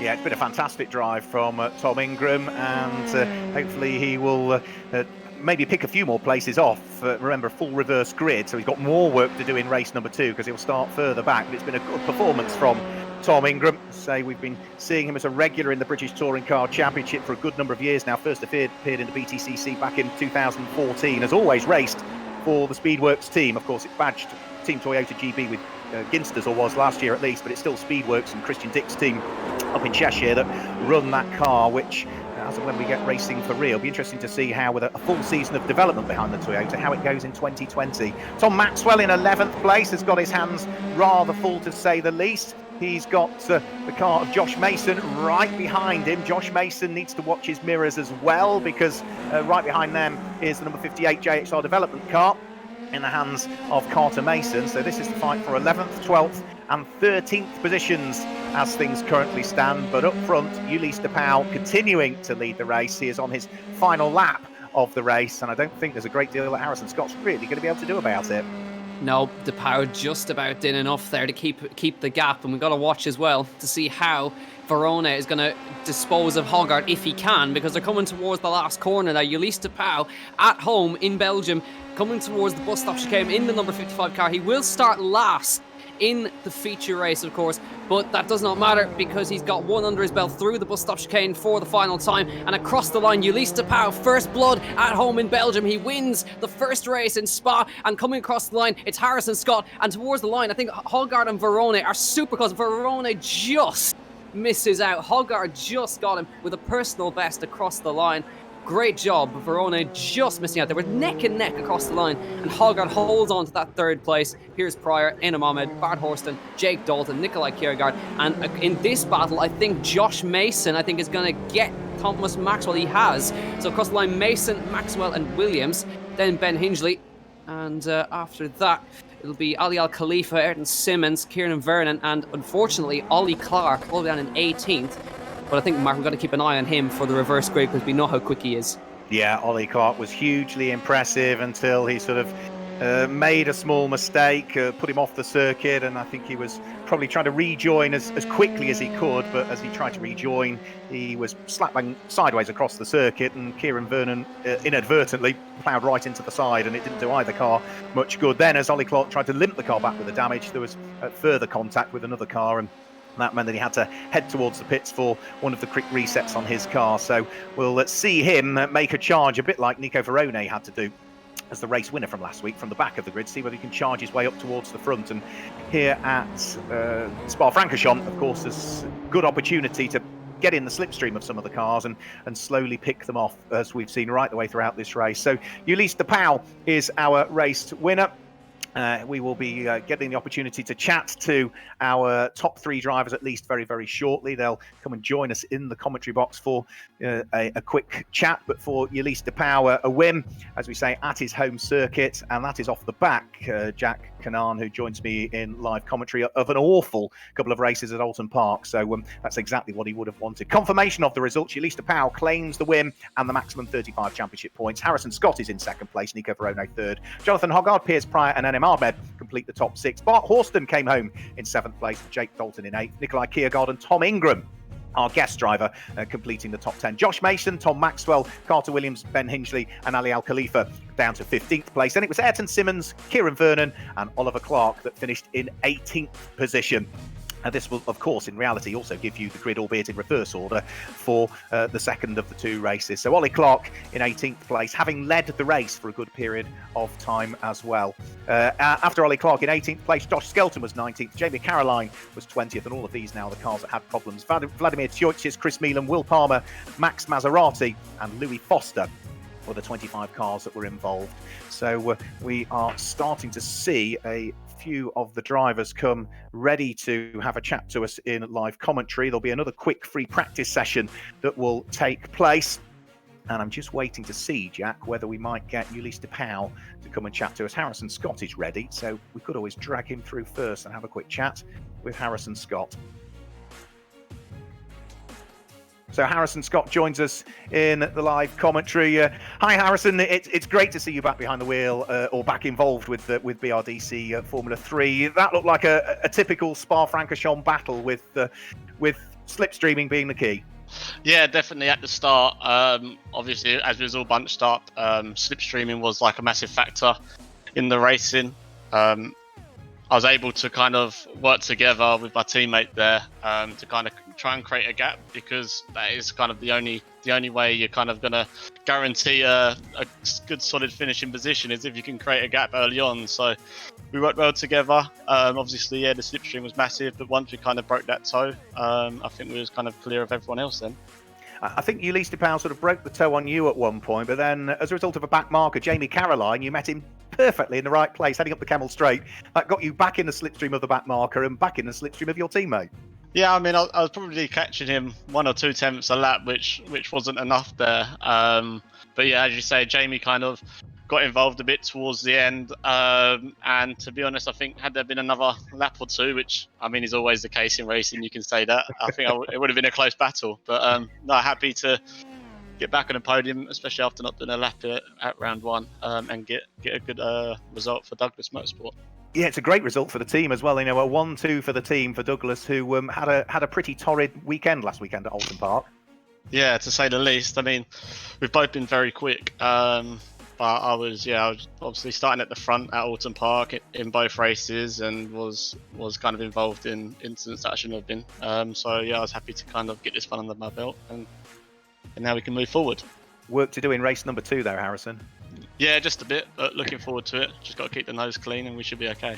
Well done on second place. Anything from you, Jack? No, I don't think there's anything nothing. Thanks, Harrison. We'll let you disappear out of live commentary. No worries. We'll bring in our next driver, which is the driver that won the race, Ulysse de Pauw, on the top step of the podium in the 3rd race of the season for the British Formula 3 iRacing Championship in association with Apex Racing TV. Congratulations, Ulysse. 3rd, 2nd, up to 1st, and then had to hang on to it. Yes, thank you very much. It's been quite a tough race. The slipstream played a big role in the races, but I managed to play it well. We were catching Oliver Clark at the beginning with my teammates, so we did a pretty good job. Then I managed to take the lead, and they just started to battle behind me, so I could have a small gap and pull away. And then I just had to keep going to go to the end, but Harrison was quite fast at the end, so I had to push until the last corner. And a win at your home track in reality. Yeah, it's good. It's good to win, especially in Spa. It's also good to be on the top, because I had a tough meeting last week in Oulton Park.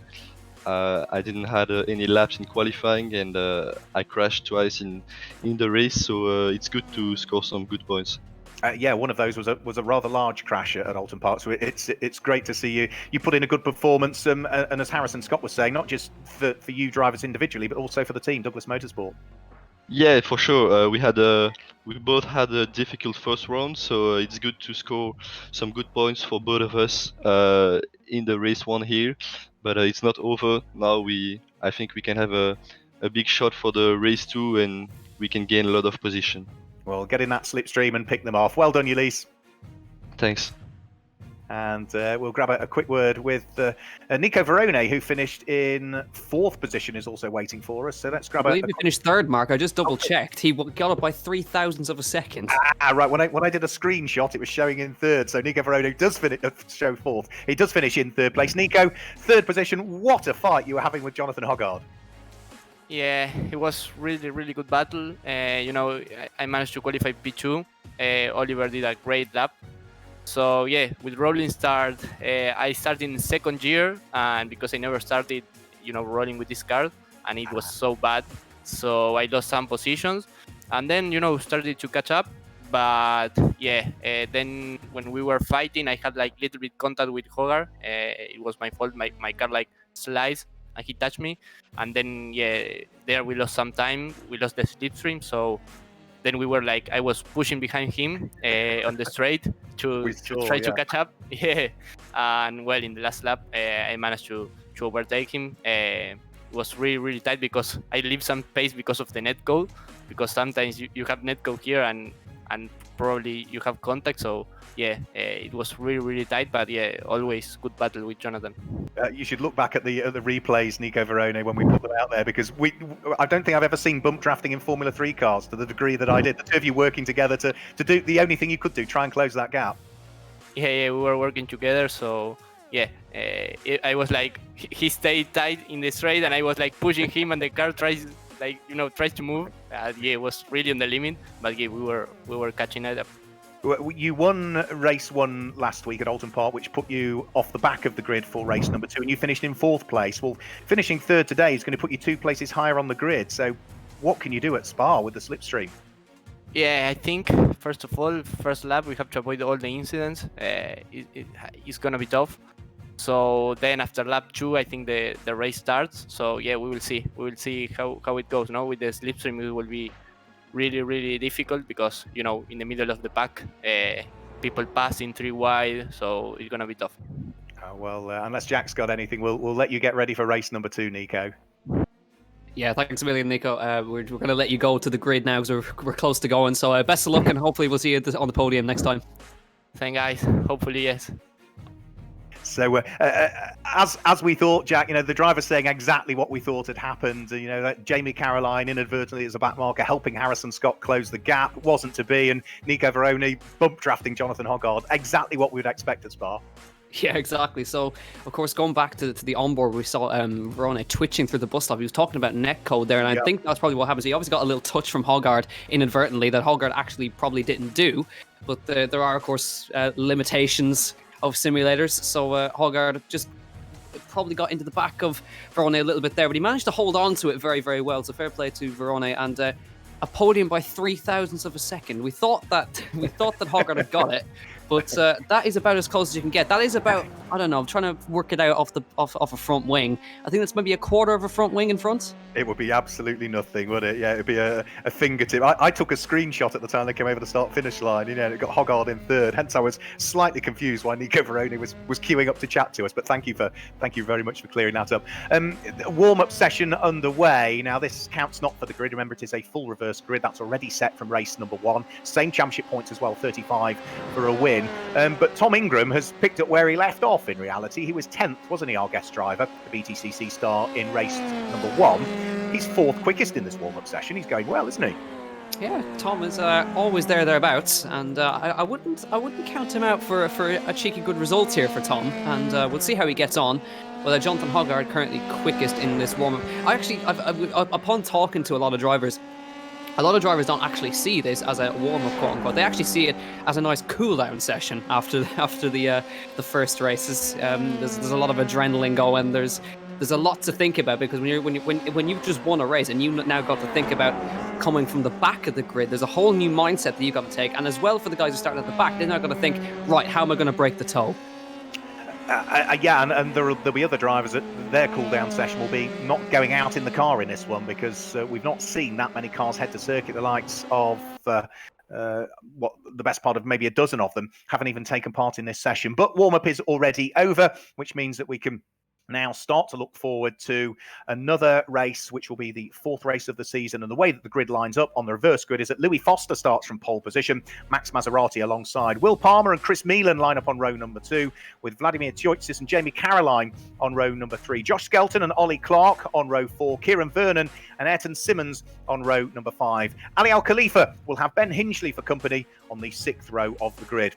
On to row number 7, and on the inside of the 7th row of the grid, as we just wait for the graphic just to flick over to show us that 7th row of the grid, it's Carter Williams and Tom Maxwell, Josh Mason and Tom Ingram on row number 8, Nikolai Kiergaard and Jake Dalton on row number 9, Bart Horston and NM Ahmed, Piers Pryor and Jonathan Hoggard, and then remember with the full reverse grid, Nico Verone and Harrison Scott line up on that penultimate row of the grid, with Ulista Powell, the race winner, on his own on the very back of the grid. So back of the grid to 4th from Nico Verone last week. What could Ulista Powell and co do off the back of the grid in race number 2? We'll have to wait and see. Just for confirmation, the white car at the front that's showing no livery, that's a slight graphical issue with the upload of the livery for Max Maserati. So the white car is Max Maserati's. What are we going to see from the guys at the back of the grid, Jack?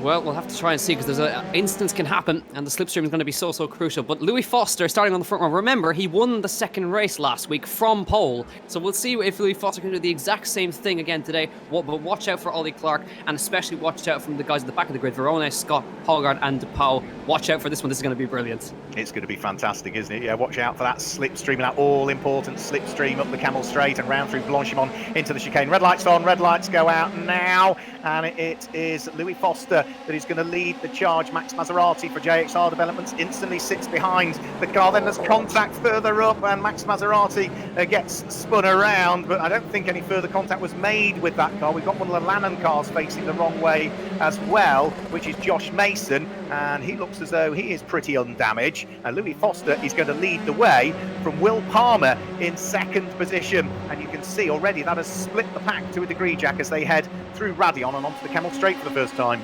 Yeah, one of the biggest movers in the grid, Tom Ingram, up from 16th to 10th already for Tom Ingram. Now 3 abreast as we head down towards Les Combes. That is extremely good stuff from all the guys. 2 by 2 now as they try to sort themselves out, heading into Les Combes for the first time.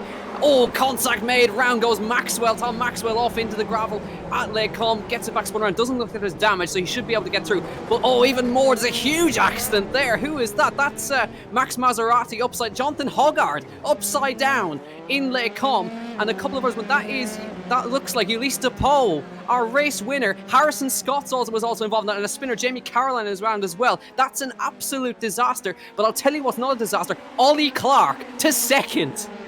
Ollie Clark has gained 6 places on the grid. We knew he was quick because he was the leader in race number 1. He stayed out of trouble in race number 2 and is now trying to hunt down Will Palmer for the lead of the race. Ayrton Simmons and Louis Foster sit there in 3rd and 4th place. Kieran Vernon, Josh Skelton wrap up the top 6 in the early stages of this one, but Jamie Caroline, Jonathan Hoggard, and I think the other car was Vladimir Tjoitsis, the Cypriot driver, all caught up in incidents at the first lap. And of course we saw spins as well for the Ulista Powell and Josh Mason.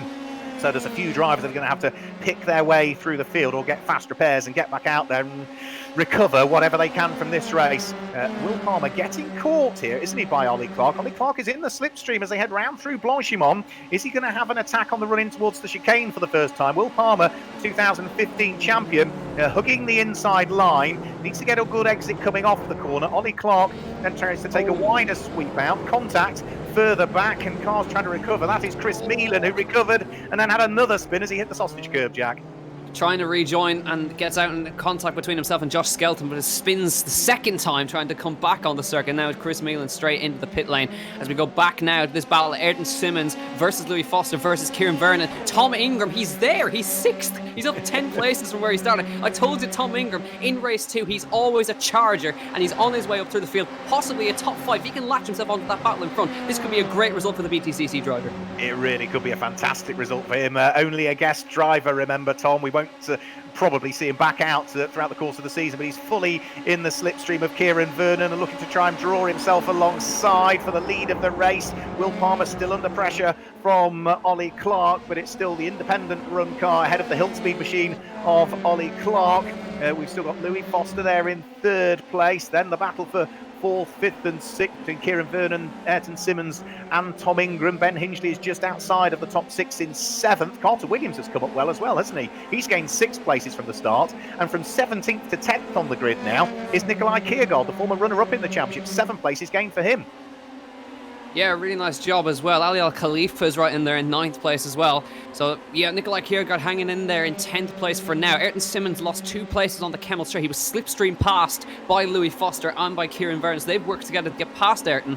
And now still Will Palmer leads under severe pressure from Ollie Clark.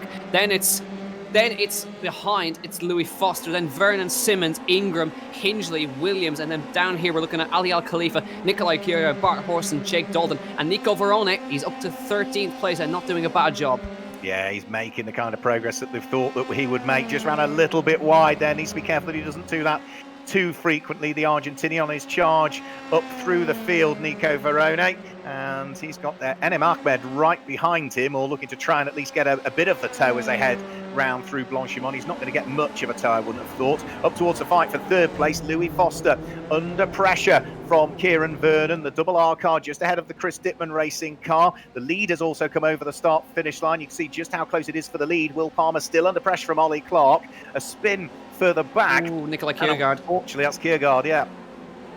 Yeah, manages to get it going again out of the bus stop, but that's unfortunate. He's running really well. No damage, but he gets right in behind Tom Maxwell as they go down towards turn 1. That will have hurt him, though. And the fastest lap of the race now goes to Nico Verone, who's gained 2 spots as a result. He's up to 11th place. Now we look at Louis Foster as he's under pressure from Kieran Vernon up through Radion for the 3rd time of this 20-minute race. Moves to the outside. He's going to try and take this on the outside of Lake Combe. He's got the overspeed already up front. You can see Ollie Clark is going to take Will Palmer as well. So they're 2 by 2 for 1st and for 3rd. And Vernon goes through Clark. Is he going to hang on? Palmer, oh, there's contact! No! And into the wall. Ollie Clark is off and in the wall at Lake Combe. Palmer has to go straight on, and that is such a shame. They tried, and let's have a look and see if we can see what happened here. Down towards Lake Combe, did they make contact with the tire? Ollie Clark on the outside tries to shut him off, and into the wall. Ollie Clark, it's been a terrible, terrible day, and he just cannot catch a break. He tried to come across there, and it did not work, and in the wall he went. Yeah, just the slightest touch between the pair of them, but the speeds that they were travelling, 150 kilometres per hour, that was all it needed. And it now means that Kieran Vernon, the driver coach for Chris Dittman Racing, leads the race overall at this stage. He has raced in the BRDC Winter Series for Hill Speed Racing. That was way back in 2013. There's very little racing nowadays. We've seen him out in the likes of Porsche Carrera Cup GB more recently, but Kieran Vernon, the 30-year-old, leads the race at this stage. Louis Foster sitting there in 2nd place. He's almost half his age. He's only 16 years of age, is Louis Foster, but the pair of them pretty much together. They will still, when they get towards the faster parts of the circuits, pick up the toe from each other. Look at the fight that's still going on for 3rd and 4th place between Tom Ingram, who's now got himself ahead of Will Palmer. So Tom Ingram, the guest driver, into the potential podium spots, and that brings him up 13 positions now from his starting position on the grid, Jack.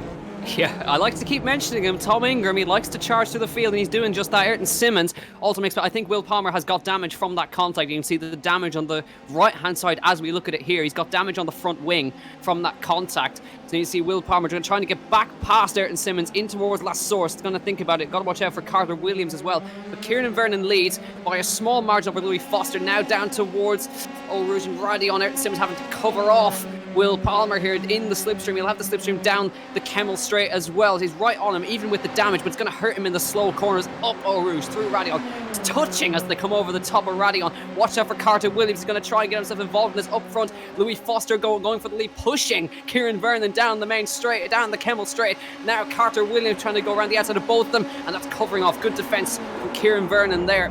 But they cannot afford to fight too much because Tom Ingram is closing, and you can see Ayrton Simmons holds on. Williams into 5th, and Will Palmer now has to settle for 6th place. And watch out for Bart Horston into 7th as well.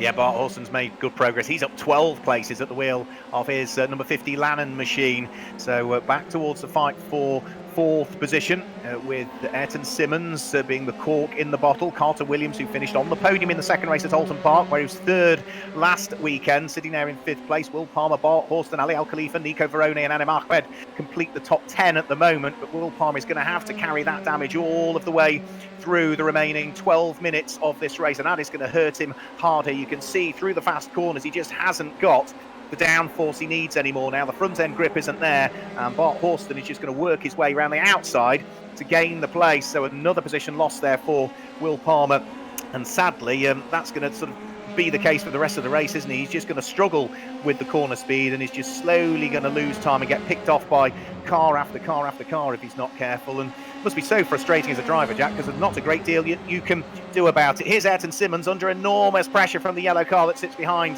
which is Carter Williams. Ayrton Simmons looking to try and hang on to the place. Round through Blanchimont they go. Carter Williams might have a run here, heading up towards the chicane, but straight away Kieran Simmons is wise to that and blocks off any move, so Williams has to take the wide line into the chicane, see whether he can cut back on the exit, but then there's contact. Front end of Carter Williams, rear end of Ayrton Simmons, and that puts Ayrton Simmons into a spin, and that's going to drop him down through the order to the bottom of the top 10.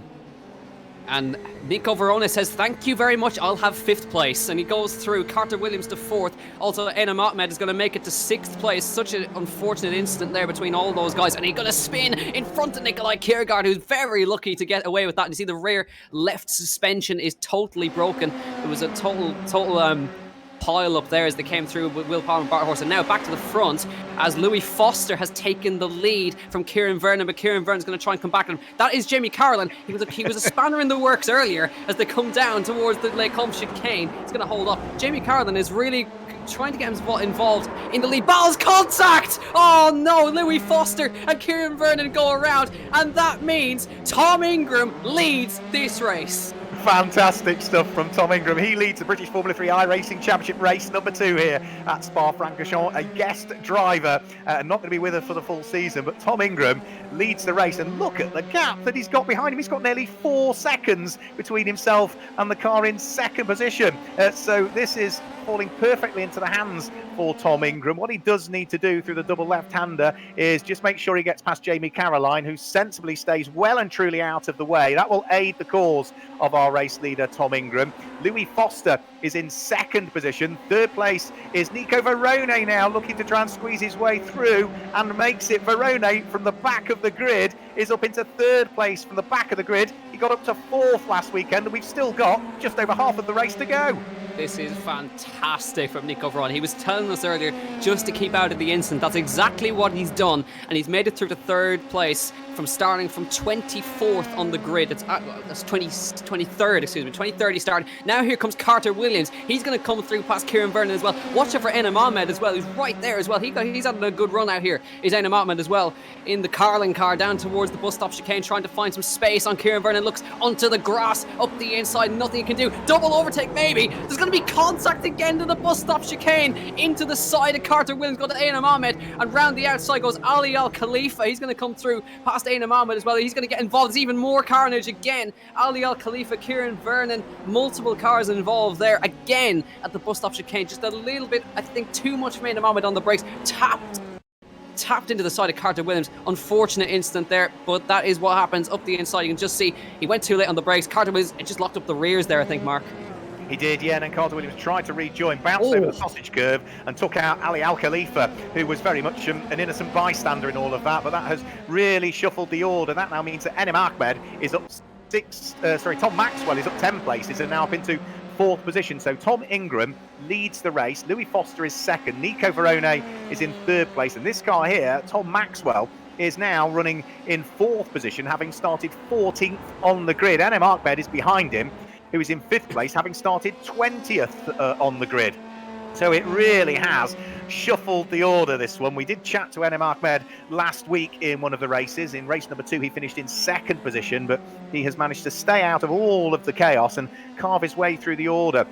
But Tom Ingram, for me, what a star at this stage. Started 16th, up to 15th, and leads at the moment by, about 3.25 seconds from Louis Foster.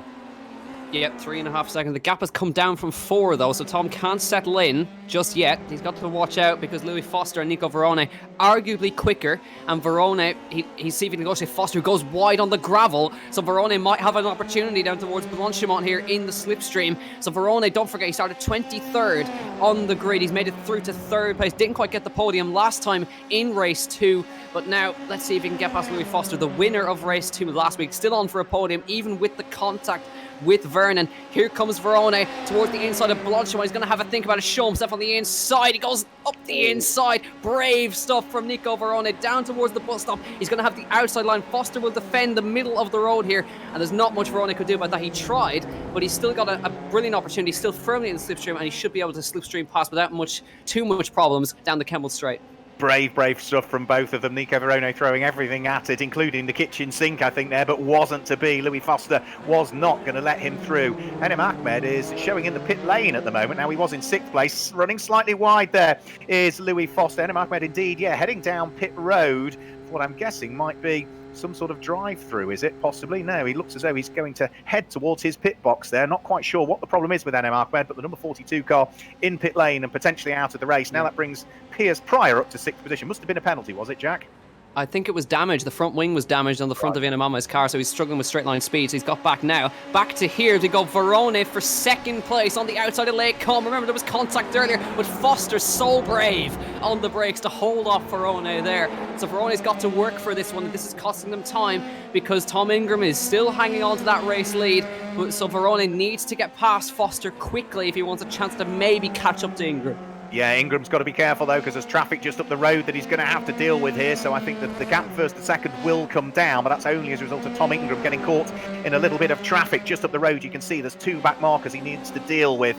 This is going to allow this pair, Louis Foster and Nico Verone, to ever more close in. The gap is down to, well, it's still hovering around 3.25 seconds first to second place, but Tom Ingram hasn't quite fully caught the back markers just up the road as yet. After Louis Foster and Nico Verone, then there's a sizable gap back to Tom Maxwell, who runs in 4th position, but the best of the battles. Now, Louis Foster needs to be careful here. He continually keeps running wide, doesn't he? And there's only so many times that he can do that before he will end up with some sort of penalty. Again, there you can see him using all of the curbs and a little bit more, a little bit neat and tidier there as they come through Stavelot and start to build the speed up towards Blanchimont. And this again is where Nico Verone is able to pick up that slipstream, get himself firmly in the tow. We saw him being very brave with Louis Foster last time through Blanchimont. He's sitting behind this time. Is he going to have a nibble as they head in towards the chicane this time? No, it's still just the Brit in 2nd place, ahead of the Argentinian, the championship leader, who still sits there in 3rd. Yeah, just noticed Bart Horson unlapping himself from Tom Ingram. That is Tom Ingram just behind Bart Horson again, and Jamie Caroline is right in there as well. He's getting himself involved here as Jamie Caroline, as we did in the previous races, getting himself involved in the lead battle, even if he is kind of a lap down here. It's personal best from Nico Verone, but Ingram is just lapping. He's a couple of tenths slower, but that's all right at this stage. He's behind Bart Horson, and that will also help him because he's going to get the toe off of Bart Horson and keep himself behind. The gap back to Foster is about 3.4 seconds now, about the head down the straight. And Ingram now he's going to have to re-lap Bart Horson with the slipstream up the inside. You can see in the background Verone. Is he going to get past Foster? He's trying to find some space here. Now he's doing what he did earlier in race number 1. He's pushing Foster down. I wonder, is he just going to start working with Louis here to try and catch up to Ingram?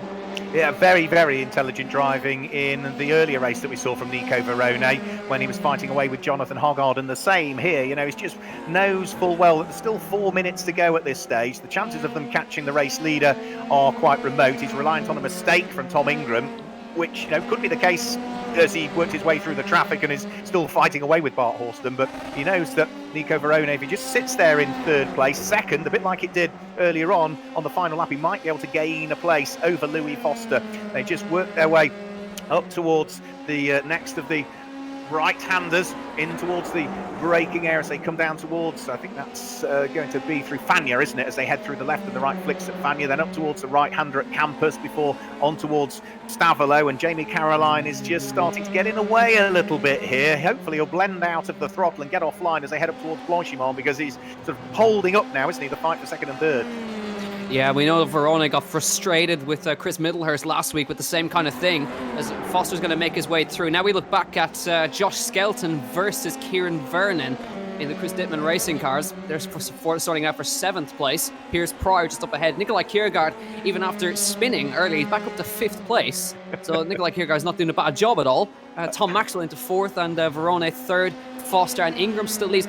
He's running out of time though, Louis Foster and Nico Verone, because there's not a whole lot of laps left. 2 at the maximum when they come across the line, No. and Verone setting personal bests. Yeah, absolutely. Here we go. Kieran Vernon getting another run on his teammate in the sister Chris Dittman Racing car. This being Josh Skelton. Fight for 7th and 8th place. The one thing they won't want to do is take each other out. Just gives you an idea, Jack, and those of you watching, how this has been incident-packed. Tom Ingram leads the race. He's gained 15 places. Louis Foster is second in the race. He started from pole. Nico Verone is third in the race. He's gained 20 places. Tom Maxwell is fourth. He's gained 10. Nikolai Kiergaard is fifth. He's gained 12. And Piers Pryor is sixth. He's gained 15 places. Just gives an idea how we've had an action-packed race.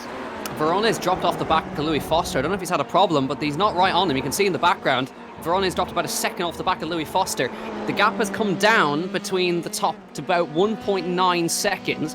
And Ingram is having problems, I think, with Bart Horston because the two of them are so equally matched that they can't get rid of each other. So Ingram's passing, then Horston's passing. There's not a whole lot he can do. But we look back at Tom Ingram, gap's 1.5. I don't know, I think Louis Foster might be able to catch him. We'll wait and see. Yeah, he's almost in range of getting the slipstream now. Bart Horston was sort of trying to unlap himself in race number 2 at Oulton Park last week as well, if memory serves me correctly. Well, he is a quick driver. He's just not had the luck in the 4 rounds that we've seen so far. Sorry to cut across the mark. I think this is the last lap. It will be, yeah, as they work their way through Les Cons and then up towards Brussels. Tom Ingram, I think, is probably safe now. I don't think Bart Horston is going to hold him up that much, and I think at the moment Louis Foster is just far enough away, so he might have it done here, Tom Ingram. You never know. Yeah, as they come towards the line, the clock is ticking down. 20 seconds left on the clock as Tom Ingram comes towards the bus stop chicane. 15 places gained from nearly the back of the field. And what a drive from our guest driver here in the British Formula 3 iRacing champion. Here we come towards the bus stop chicane. I think it's just going to tick over as they come through. And coming towards the last corner, what a drive from BTCC driver. Tom Ingram is going to win this race from nearly the back of the field. Louis Foster in second and Nico Verone in third. That's a brilliant drive. And they might have just got across the line with a couple of seconds to go. The checker flag has not come out, so I think they have another lap to go. They have, yeah, just by a matter of split seconds. Milliseconds. Tom Ingram cannot ease off. He will get a bit of a slipstream from Bart Horston, and he will need that because Louis Foster in second position is not that far away from picking up race leader Tom Ingram's slipstream. So through Radion onto the Kemmel Straight for the final time. Remember, Bart Horston is the first of the cars in the shot, but he is just about staying on the lead lap at the moment. It's the car in second place, number 80, Tom Ingram, that leads the race. Louis Foster getting caught again by Nico Verone as they head up towards Les Cons for the final time through the flicks at Les Cons, then up towards the right-hander at Malmedy, where the circuit sort of comes to a crest just after the exit of the corner and then starts to dive back downhill in towards Brussels. 1.4 seconds is the gap, Tom Ingram to Louis Foster. There's, what, 3/4 of a lap to go. Tom Ingram, for the moment, Jack, seems to have everything under control. Yeah, so now Verone is back within touching distance of Louis Foster as well, so that battle's not quite over yet. So Tom Ingram just across the line by literally about a millisecond managed to get another lap in for us here, and he's going to try and hold on to claim this victory. And Verone going for second now. He's pushed very hard to get back up towards Louis Foster, and he could have an opportunity here. Remember what he did in race 1? He nipped ahead of Jonathan Hogger by 0.03 of a second in the final corner. So we'll see if this can go ahead, but Tom Ingram is still clear out front. I think he's going to hold on. I think he is going to hold on. The key for Louis Foster and Nico Verone will be how they exit Stavelot and carry the speed up towards Blanchimont, and how brave they are on the brakes in the chicane. Remember that Nico Verone particularly has got a championship to consider here as well in the early stages. So here's Tom Ingram through Blanchimont. He is about to head for the final time through the left-hander. Bart Horston won't come into play. He's managed to unlap himself and stay ahead of the race leader. But Tom Ingram, a guest driver for us this weekend in the British Formula 3 iRacing Championship in association with Apex Racing TV, is going to come through and claim the win. Who's going to finish in second place? Is it just going to be Louis Foster, or is Nico Verone going to pick him on the line? It is just, I think, going to be Louis Foster, is it, as they come over the start-finish line? Yep, just hangs on to it from Nico Verone, who set his best lap of the race on the very last lap of the race. Tom Maxwell will come through and finish in fourth place. Nikolai Kiergaard, and then contact between the two Chris Dittman Racing cars of Kieran Vernon and Josh Skelton. I said earlier on that the one thing they didn't want to do was make contact, and well, they left it until the very, very final lap, and that is going to put Kieran Vernon out of the race, and Enem Ahmed almost made contact with him as he sort of spun inadvertently with all the damage. He's going to limp over the line. I think the front wing is trapped underneath it, and the right rear suspension is hanging off, but there will be conversations had between those two as to what went wrong there, but no taking away from Tom Ingram. What a drive from 16th on the grid to come through and claim the win. Yeah, brilliant stuff. Elise de Pauw, 13th on the grid. Of course, involved in an incident earlier on with Jonathan Hoggard, who was upside down. Jonathan Hoggard, speaking of, is going to finish in 18th place. But we can't take away Louis Foster, consistent again, finishes second, holds off Nico Verona as well, but a good point score as well. Tom Maxwell, 4th place, great job as well. Nikolai Kiergaard in 5th. But the guest driver, who we probably won't see again in the championship, claims the win in Spa-Francorchamps. And I know for a fact he's going to be absolutely over the moon with that one. He's going to be as pleased as punch, and rightly so, as should so many drivers inside that top 6. Say Tom Ingram, 15 places gained. Louis Foster started on pole, but Verone another 20 gained. Tom Maxwell 10, Nikolai Kiergaard 12 in the end, and Piers Pryor gained 15. So all of the big gains were from those drivers inside the top 6 who managed to stay out of trouble. But for Tom Ingram, what a drive it's been. And as John Cavill was saying earlier on when he joined us in live commentary, just as we got things going, we have some really very special guest drivers lined up for the remainder of this season as well. We had Johnny Adam, 3 times a multiple British GT champion, last weekend, join us in the series. Tom Ingram has just won this race, the BTCC Star, and more and more in the pipeline, which will get released. And there are some really cool drivers coming to join us. And what a great championship couple of rounds we've had so far, Jack. Yeah, it's been great so far. So plenty of action throughout the field, but Verona should still hold on to that championship lead with 2 podiums, 2 third places in the reverse grade, so 23rd to 3rd. And another great drive. But here are your official results. Tom Ingram wins in Spa-Francorchamps in race 2. Louis Foster finished on the podium for a second time in second place. And Nico Verone, a double podium for him as well in race 1 and race 2. Finishes third. We're getting some donuts from Tom Ingram in the bus stop chicane in the background as well. Go on, Tom. Thomas Maxwell in 4th. Nikolai Kiergaard, Piers Pryor in 6th place. Josh Skelton in 7th after contact in the final corner. Enem Ahmed comes through to 8th. And Kieran Vernon, with about half his car gone, comes across the line in 9th. And then Harrison Scott recovers to 10th place. Remember, he started in 24th on the grid.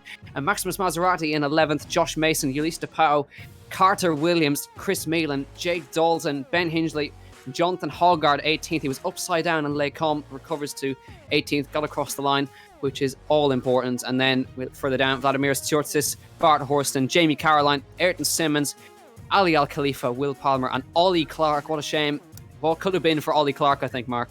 Yeah, it could have been a great night for Ollie Clark, but just wasn't to be, unfortunately, for him. But he'll sort of dust himself down and think about the next championship rounds that will be coming up, because we'll be headed to Silverstone next Sunday. Well, we're just awaiting our race winner, Tom Ingram, to join us in live commentary. Before he does, we've got 4 other drivers queuing up, though, so we'll come to Tom, our race winner, in a while, and instead we'll grab a quick word with the driver that finished in second place in that race, Louis Foster. Louis, congratulations, another great drive from you. You started from pole last weekend and claimed the win. Pole today just came up short, second position, but well done, more championship points.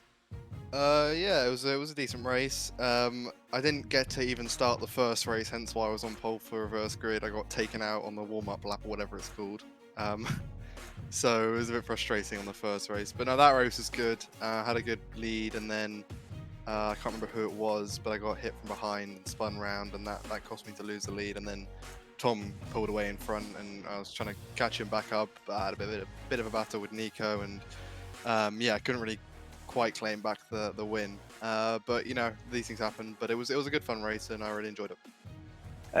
You were never that far away from Tom, but he seemed to sort of control it a little bit. He was having his own little battle with a lapped car. But did you think that you might be able to catch him? Were you more conscious of Nico Verone being behind so close? Well, when I looked at my relative after I fell back down to second, after I was tapped going into the 4th or 5th corner, I can't remember which one now. I was fine because I knew the guys who were behind me, and I was pretty confident that I was quicker than them. Then I saw Nico behind me, only 2 seconds. I was like, oh, that's going to close to less than a second pretty quickly then. And yeah, after that, I was focusing on trying to catch Tom, but it was only like a couple of tenths a lap, and there wasn't much there. And then every now and again, like, he'd either get a tow from a back marker, or maybe the back marker side him up, and it was just kind of back and forth. I think we started about 4.5 seconds apart and finished about 2 seconds. So I gained 2.5 seconds over. I don't know how many laps it was, but there just wasn't enough time.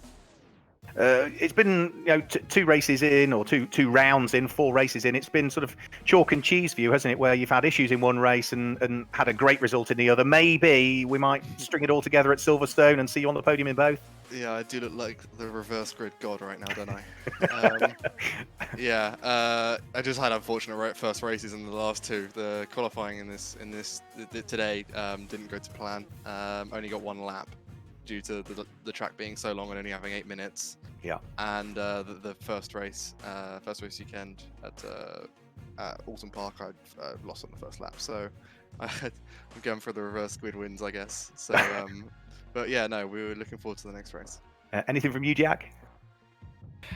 So we head to Silverstone next week, Louis. Are you confident heading to that one? Have you got much experience around Silverstone? Real life, yes. Sim racing, not really, no. Silverstone is probably one of my most successful tracks. Claimed the Triple Crown there in juniors and nearly claimed the Triple Crown in F4, but didn't quite get it done. So Silverstone is one of my favourite tracks. So it should be good fun, I guess. I haven't driven around the GP track in a race weekend. Yeah, only done the national. But yeah, it should be good fun. And I would assume the Silverstone is going to be another one where slipstream is going to be a big factor. Yeah, I don't think it's as big as Spa because there's a lot of high-speed corners that are between the straights. So whatever you gain down the straight, you kind of lose in the corner. Whereas Spa, it's just like 2 really long straights followed by 2 slow corners.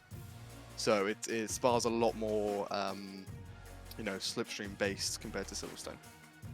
Great. Well, thanks a million for chatting to us, Louis. Well done in your reverse grid, 2nd place once again. Good luck for Silverstone next week. Thank you. So there we go. There's Louis Foster. Let's grab a word with our race winner, Tom Ingram, who joins us as a guest driver in the 3rd and 4th round of the British Formula 3 iRacing Championship in association with Apex Racing TV. Tom, congratulations, mate. What a drive from where you started on the grid, staying out of trouble. And as a guest driver, you're not supposed to do that. Thanks so much, Matt. What do you mean staying out of trouble? That was all.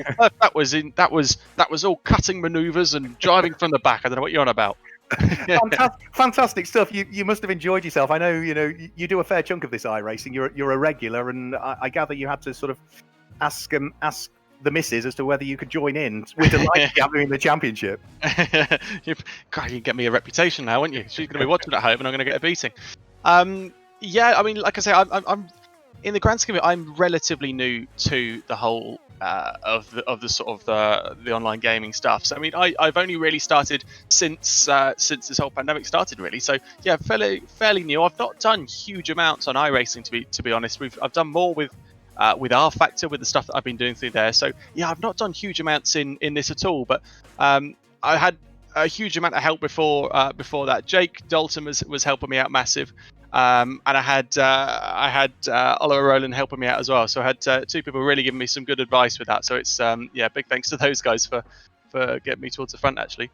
16th on the grid up to 1st position. You're used to reverse grid races in BTCC, but 16th up to the win. That's one hell of an achievement.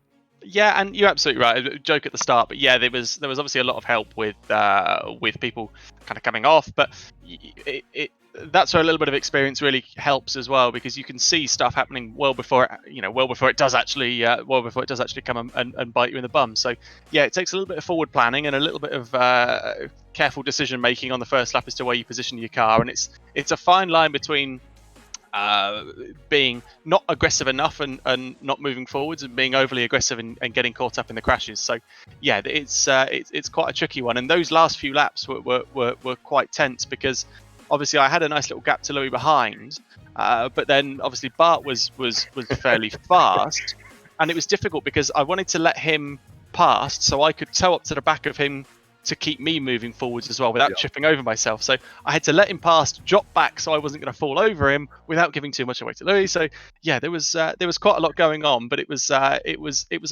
good fun race. Interesting dynamic, as you say. Final question from me before maybe Jack Ganan's got a question for you.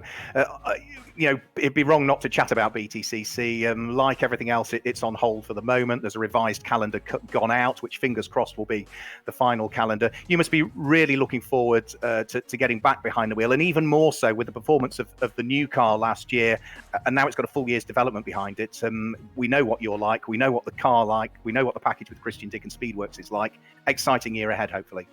Naturally, of course, yeah. I mean, we're all in the same boat, aren't we? We all fully understand why we can't go racing and why we can't get back to it. But at the same time, we're missing it, and this is why online races like this have been so fantastic. But the end of our first year with the Corolla as Team Toyota GB with Ginsters, that was a great first year for us. A real good grounding year. We managed to achieve a lot. We got 4 wins under our belt.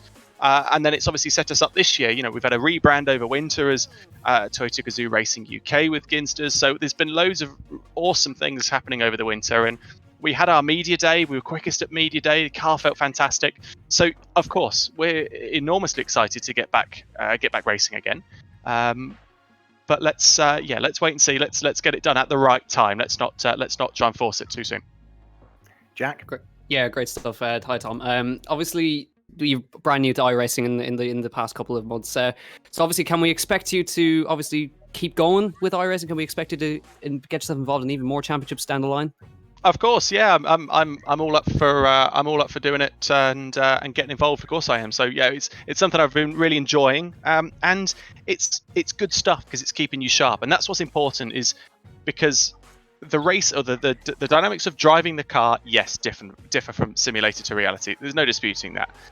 But it's the hard and fast racing, the elbows out racing, that is keeping us sharp, and that's where the time is, and that's where it's really, really important to keep busy. Because when we do get back racing again, my engineer is going to expect me to be on it from lap 2, and they're going to expect me from the first lap of the first race that we get back to be fully race fit and prepared to fight in the heat of battle. So this is keeping us really sharp, and it's really, really useful.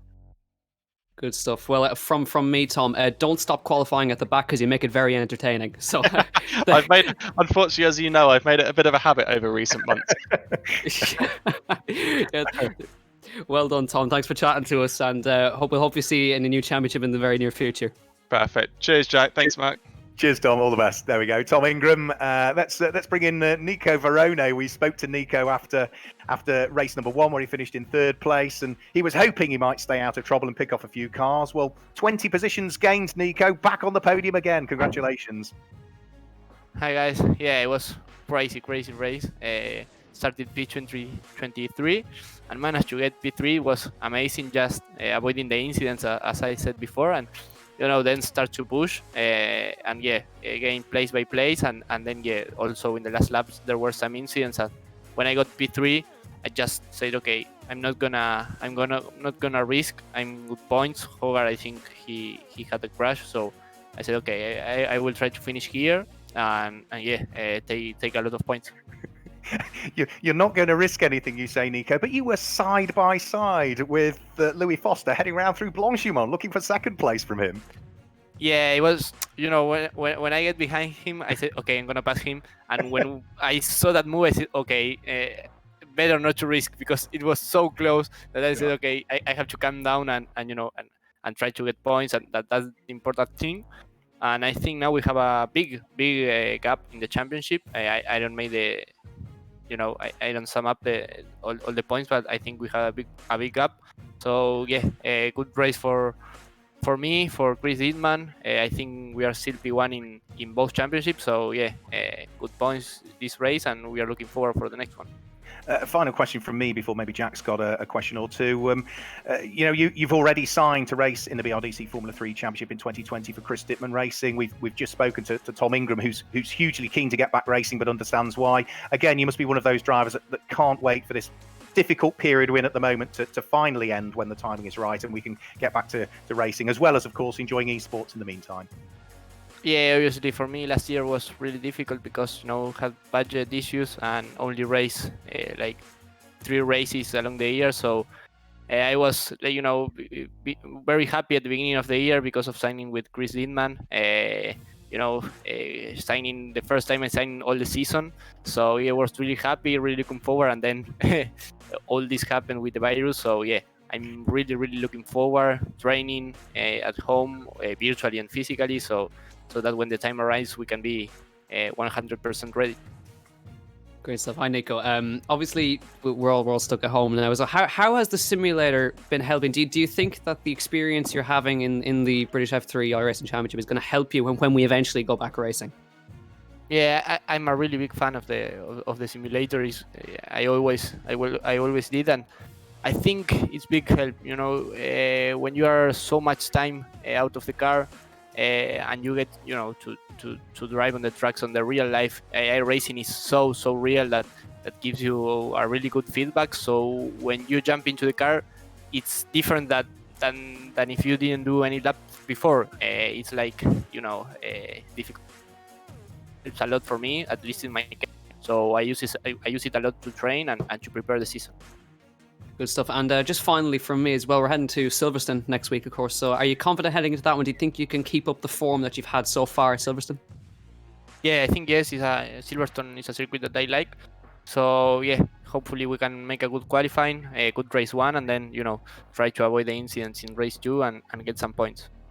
Good stuff. Well, Nico, thanks a million for chatting to us. Well done. Double podium for you today, and we'll hopefully see you again on the podium in Silverstone. Thanks, guys. Cheers. So there we go, our championship leader. Once we've done the maths, I'm sure, Nico Verone. Let's bring in another driver who we had a chat to last week, but we've just spoken to Nico Verone. Piers Pryor joins us in the live commentary. Piers, very well done again. There's only yourself and Nico Verone that have finished in the top 6 in every race so far. A 5th and a 6th this evening. Well done. Cheers, thanks very much. Not quite as spectacular as Nico again.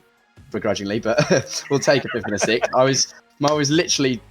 My one aim for this evening was to not either crash or get crashed into, and I managed the first bit, but first lap of the second race I managed to get run over, but I had my fast repair soldiered on, had a nice fight with Kieran Vernon and Skelton as well, actually, in that second race, even though it was at the time it was about 15th and 16th or something, but then that was really good fun, so I managed to just have a run, good race there, and then I sort of looked at the end of the race and I was like, oh, I'm 6th. It's a little higher than I was expecting, but we'll take it. It's again a good fun racing. Well done to Nico, well done to Tom, and Ulysse in the first race as well. Consistency is the key. And whilst you've never done a full season of car racing, and I know you've signed for Lannon for this year, as and when we get going, you'll know from your karting days that consistency is the key. And whilst you say, not quite as quick as Nico, but you're consistent, and as long as you keep doing that, you're going to be right up there, surely. Yeah, definitely. It's consistency, trying to just make sure that drive smart rather than drive fast, I suppose. I mean, obviously I'd like to drive fast as well, but driving smart is hopefully what will get some points in this season in the virtual championship, but also be good practice to keep out of trouble and get in the right frame of mind for when the season starts again properly, hopefully in August with the new calendar. But again, we'll see. Nico's doing a very good job at the moment of keeping out of trouble. I'm doing nearly as well, but the pace, to be honest, has been pretty good. We had, I think, nearly fast lap at Oulton, and again, qualifying wasn't good today, but I'm not struggling for pace too much, but just trying to keep it consistent. Final question from me before we sort of hand you over to Jack. Silverstone next time out, Grand Prix circuit. We did see you race single seaters at Silverstone last year, Formula 1000, and that went well. You'll be looking forward to going back there? Yeah, I'd love to go back there and do as well. Obviously, last year when I did it in F1000, I did one round and it was on the national circuit. We'll be racing GP circuit both in the iRacing F3 Championship as well as the real championship. So go get some practice laps in before then. Hopefully I'll be able to do a bit more practice this week because I had my final university assignment this week, so hindered practice a little bit, whereas I've got a bit more time this week, so hopefully a little bit higher up in quali next week. But no, really looking forward to it, and then hopefully again good practice for the real season when it comes. Yeah, good stuff. So Piers, of course, we were talking about your consistency there. So next week, Silverstone, do you think you can maybe just go a little bit higher and maybe grab a podium there? Yeah, I'd like to think so. Again, Silverstone's a bit more spacious than Oulton, so it should make for some good racing, some overtaking opportunities, some slipstreaming and stuff like that. My aim is to qualify a bit higher. I didn't really get the most out of myself and the car today in quali, which sort of hindered my first race. But if I can do that, then no reason why not. I've been so close. I've had a 4th, a 5th, and 2 6ths now. Yeah. So so close. I'd like to go one a bit better, so you don't have to get me on as just a well done for finishing rather than a podium interview. And just finally from me, Piers, have you got an idea in your head of where you'd maybe like to finish in the championship? Obviously, we'd all like to win it, but is there anywhere you'd particularly like to slot yourself in, or who would you like to finish in front of? Maybe a better question. Well, let's tiptoes first. Let's see if I can finish in front of Nico in a race, and then we'll go from there. But no, I think just on a quick mental arithmetic, and then don't quote me on it. I think I should be second in the championship after today. Again, quite a long way back from Nico, but if I can consolidate that and have some consistent finishes, then all good. And hopefully, I've been run over twice now, so hopefully Nico, well, not hopefully run over, but swings and roundabouts. Hopefully things go my way at one point, and I'd like to be somewhere up there and give him a run for his money at the end of the season. Good stuff. Well, thanks a million, Piers, for chatting to us. Well done on the consistency. Hopefully, we'll be talking to you next week as a podium finisher. Cheers, guys. Yeah, thanks. That'll be, rather than the sympathy interview, I'd like a full one. No, it's always a pleasure, Piers. Always a pleasure. All right, guys. Cheers. I'll speak to you next week. Bye. Thanks a lot. There we go. There's Piers Pryor, our final driver that we're chatting to this evening. Well, it was equally as exciting at Oulton Park last weekend. We saw some great racing here at Spa-Francorchamps. I can't wait for Silverstone come next Sunday at 6 o'clock when we'll do it all again. It's been a great evening of racing, hasn't it? For our second meeting of the season for the British Formula 3 iRacing Championship in association with Apex Racing TV, Jack. Yeah, it's been a brilliant one. So I think Silverstone is going to be the best of both worlds. We obviously had the tight and twisty Oulton Park. We had this very open slipstream orientated track at Spa. So Silverstone, I think, is going to balance that out. You've got the Wellington straight, and you've got the Hangar straight, but you've also got the tight and twisty sections in the middle. You've got Abbey, you've got Vale, you've got Brooklyn. There's all these great open sweeping corners. Going to be plenty of overtaking there. But Verona is well clear in the championship now, so we'll try and see if he can continue his form next week at the same time. Yeah, once we've been to Silverstone, which of course is next Sunday, the 31st of May on the Grand Prix circuit, then the week after, the 7th of June, we'll head to Brands Hatch on the Grand Prix circuit, and the end of the championship will take place on the 14th of June at Donington Park, again on the Grand Prix layout that is there. So from Jack Canaan, who joins me in the commentary box, and myself, Mark Werrell, thanks for watching the third and fourth round of the British Formula 3 iRacing Championship in association with Apex Racing TV. But be back with us, please, when we head to Silverstone for rounds 5 and 6 of the championship, 6 o'clock next Sunday. Until then, goodbye.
No issues.